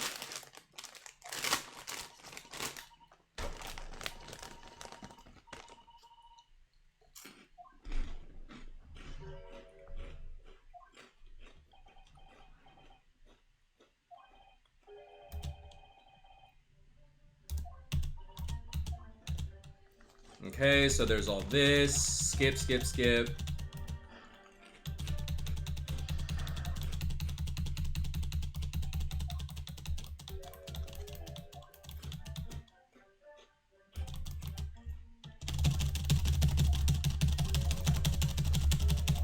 Speed run.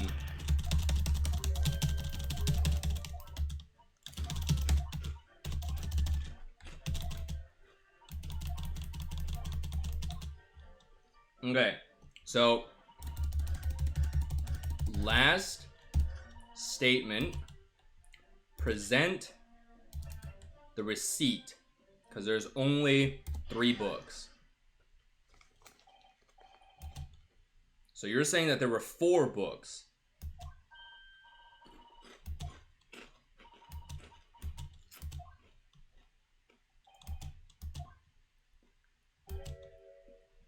There's a fundamental flaw in that statement of yours.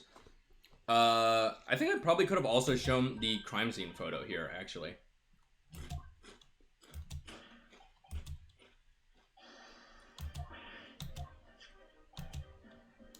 This is the receipt from the bookshop where the defendant bought his books. Sorry. Your books? But, as you can see, only 3 books are listed. Maybe he stole the last one.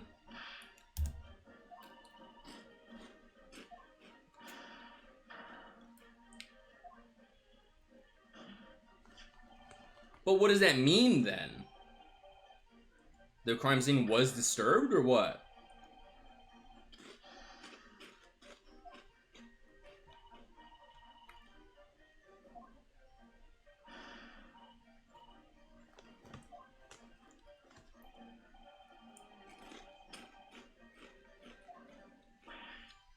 Damn, called her out. That though you say it was the defendant you saw, you could very well be mistaken.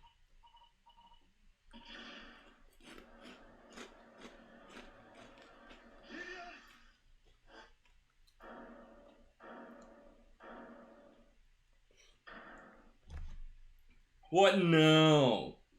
It's plainly evident that it is your powers of deduction that cannot be relied upon, my learned Nipponese friend. What?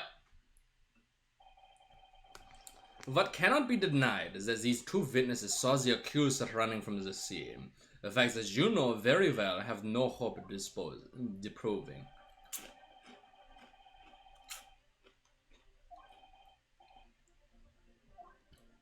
It's not fair because that's not what I'm doing.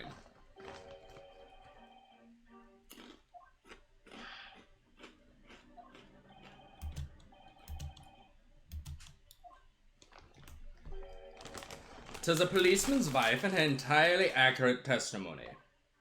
In every respect.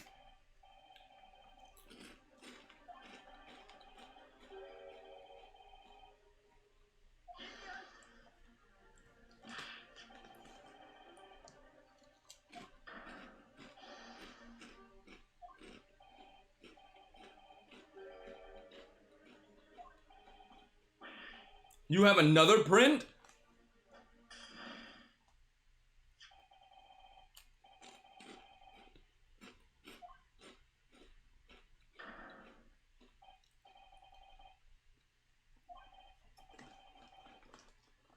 The lion's pride.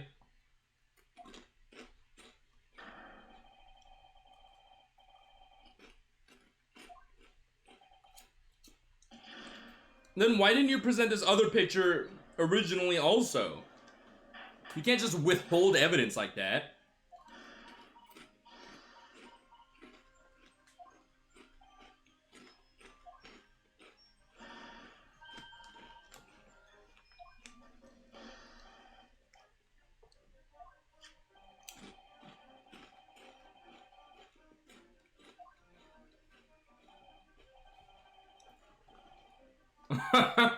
The titles, quote unquote.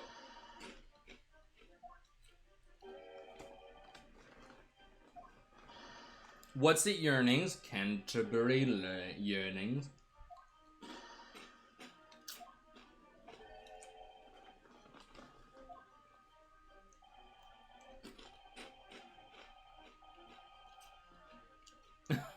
Flawlessly, As flawless as their testimony.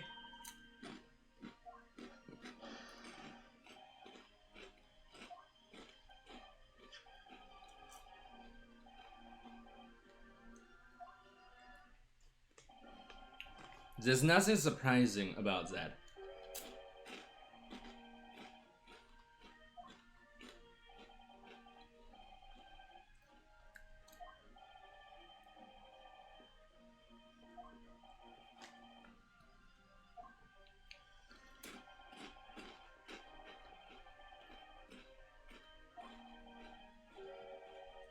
It does not.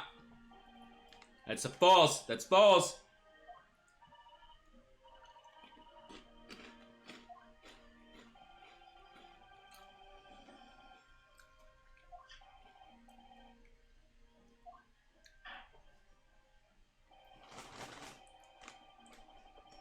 You will submit that and the aforementioned photographic print to the court, please.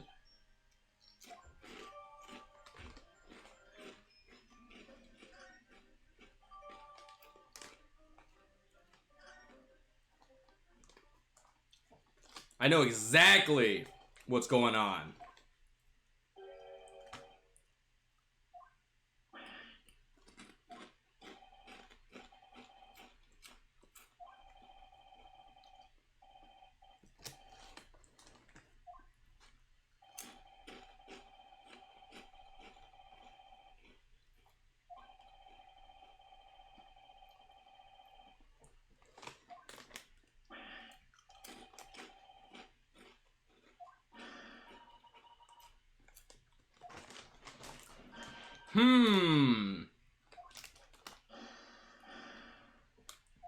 Couldn't it just be that he saw the... I guess not. I was gonna say, couldn't it just be that he saw the body and ran, but she also collapsed in front of him, so...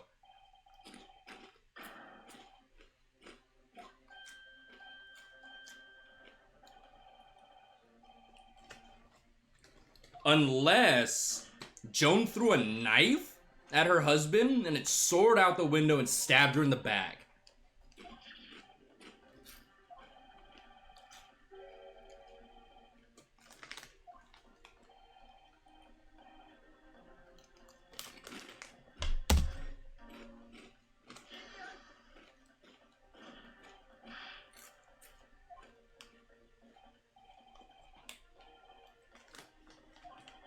I love that it always asks, like, would you like to raise an objection? As if I'm gonna say no.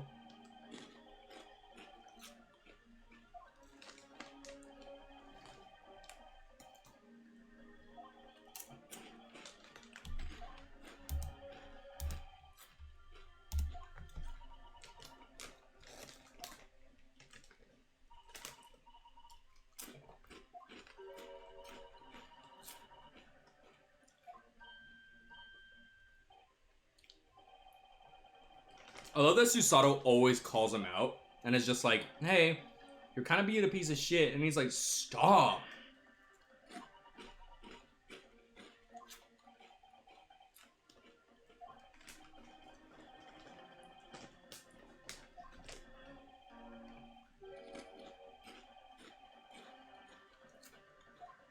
That's right. Stand up for her. She's also 16. She shouldn't be here.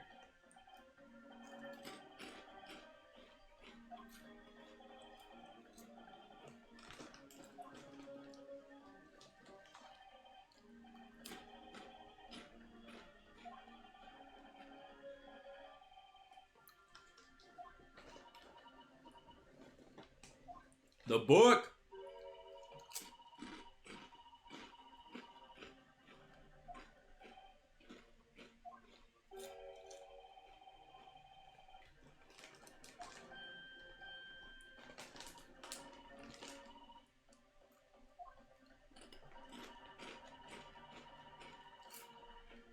It is.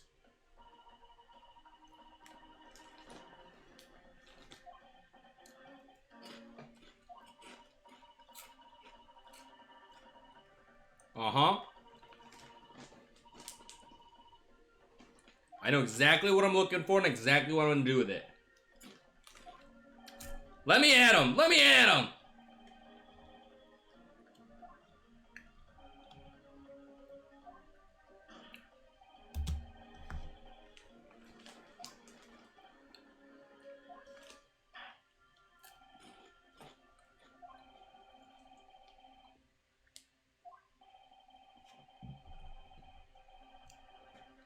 Yep. So first we're gonna examine this. We're gonna take a look at this burn mark. Look at this, the book has been badly burnt. Guess who?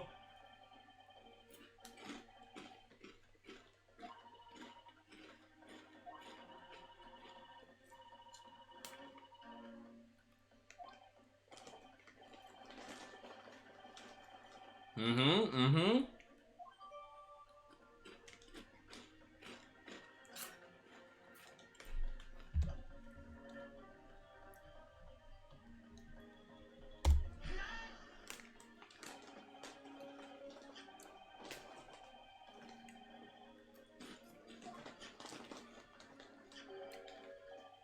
But I wonder how it's gonna, like, lead us to a conclusion.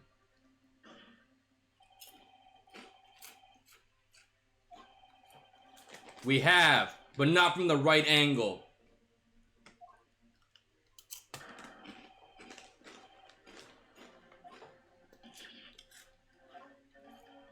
I'm not wasting time.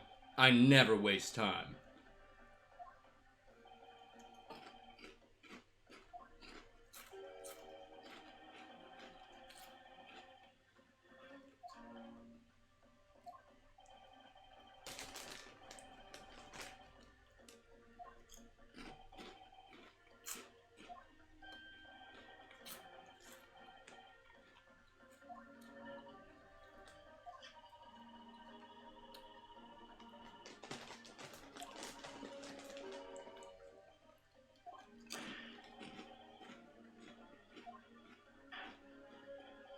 Mm-hmm.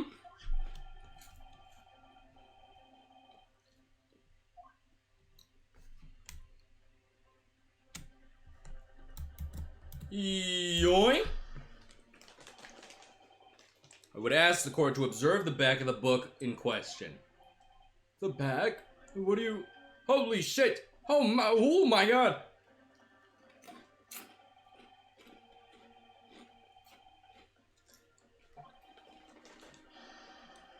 Mm-hmm, mm-hmm.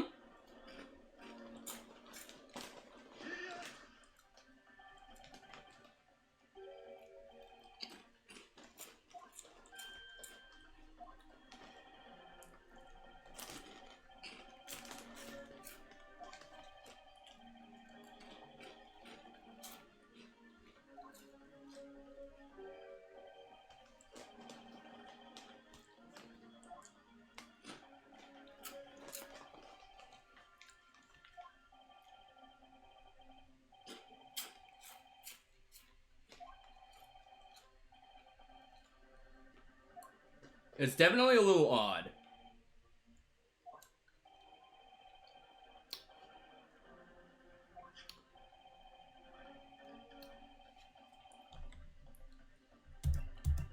Its owner.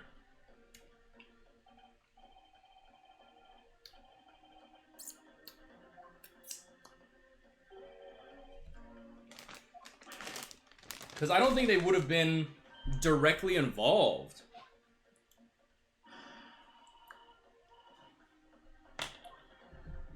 So it was probably just thrown outside. But in that case, then, why, like, it wouldn't be relevant to the case. So even if we continue down this path, I'm not sure where it's gonna end, I guess.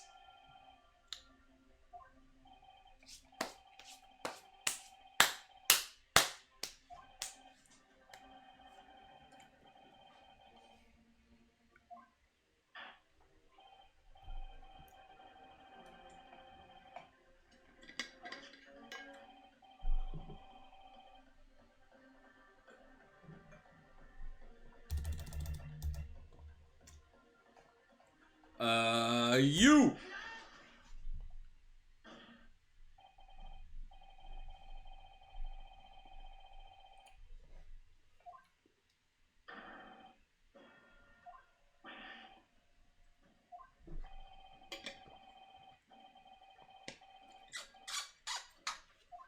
It's just weird.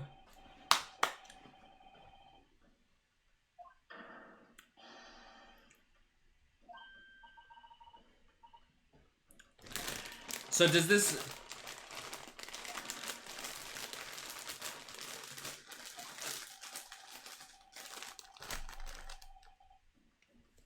Okay, so is this gonna remove her from the jury? Because she should not be in it.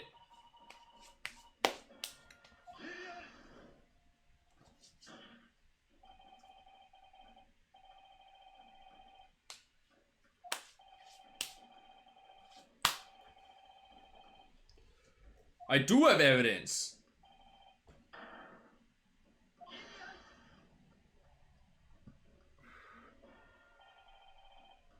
This is not mere conjecture. The defense happens to know that on the day in question, at almost exactly the same time as the victim was stabbed on the pavement below, another incident was taking place in the room on the top floor of Mr. and Mrs. Garrideb's house. Good lord, what sort of incident, counsel? A fire, my lord. Friend to say it once. Happened in the blink of an eye, you know. The whole place filled with smoke. It was a bally thing. Didn't take long for the fire to spread, of course. The bally furniture started going up as well. Worst of it is, I lost my favorite. A book called The Lion's Pride. Oh, he's seething with anger. By Jove, the very same title, it's the subject of this debate. This is risible. All you've told the court is that a book by the same name was involved in a fire, in which case it would be reasonable to assume that it was burnt to a crisp, and entirely unreasonable to infer that it magically removed itself from the scene as a crime. Marital discord. Without going into details, it appears that Mrs. Garrideb was considerably enraged. Apparently, she continued to attack Mr. Garrideb even amid the flames.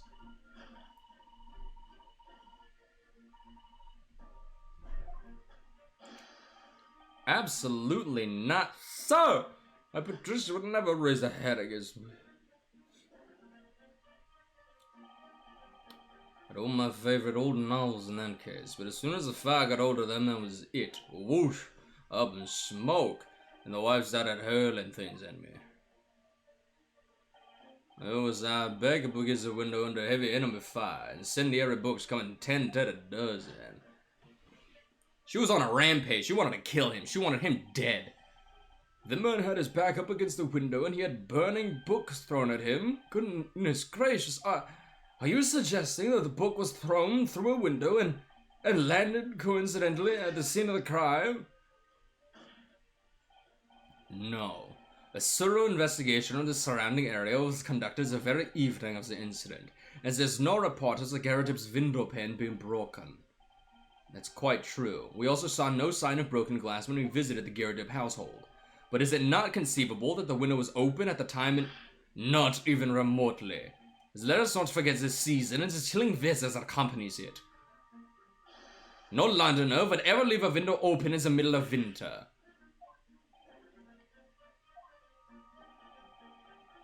Does the defense postulate this scenario in all seriousness, counsel?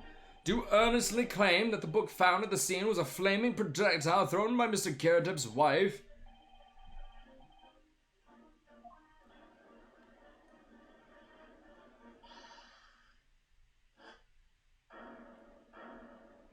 Is it Joan?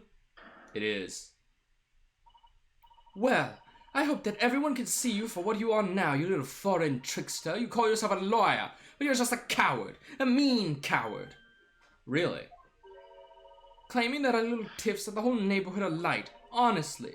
Implying that I'm merely posing as a maid for appearance's sake. How could you? It's nothing to do with this beastly case, not any of it. All you've done is sully our family's name. Dragging an upstanding citizen's name through the mud simply to divert attention from your failing defense. I should box your ears, that's what I should do. It's utterly unforgivable. Too right. Here we go. How long have we sat here now listening to this nippity spatting on his fancy foreign theories? But think about it. At the end of the day, the only person who could possibly have stabbed the victim is that little hunchback with a mustache. And he ran away from the scene too.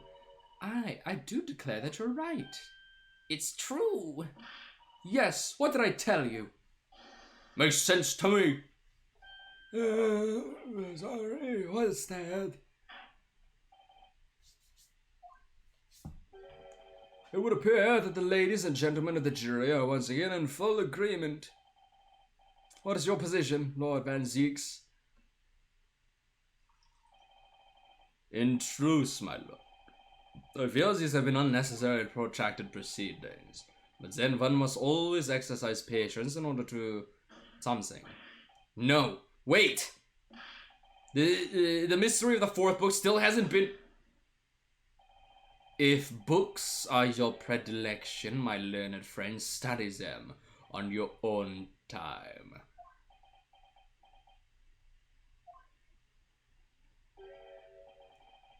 What? No forgive the discourtesy this time?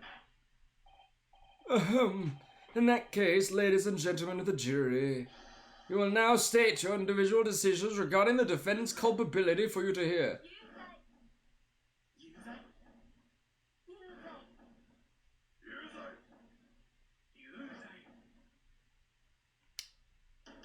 Ah, shucks.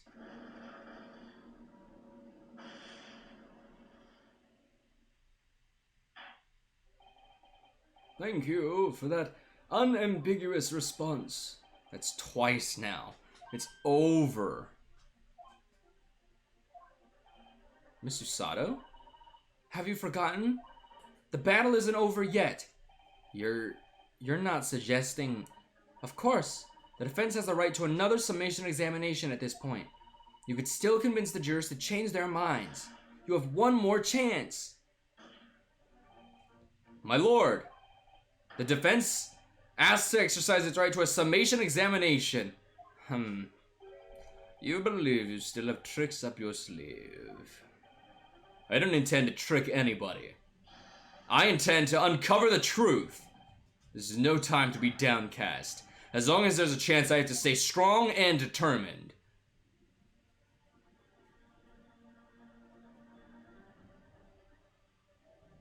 I think I might end here.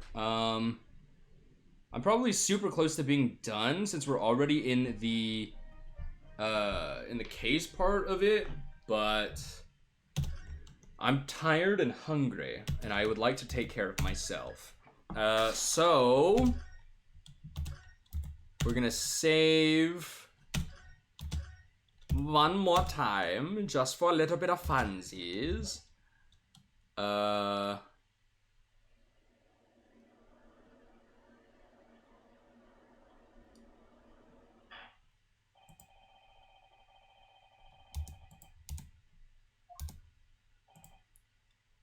Okay, so we're just gonna... Actually, since we saved right there at the very start, I guess I can just exit, and then the next time we'll just jump right back in. So today is Friday, which means the next stream is gonna be on Monday at 12 p.m. PST. But in the meantime, nothing. In the meantime, nothing.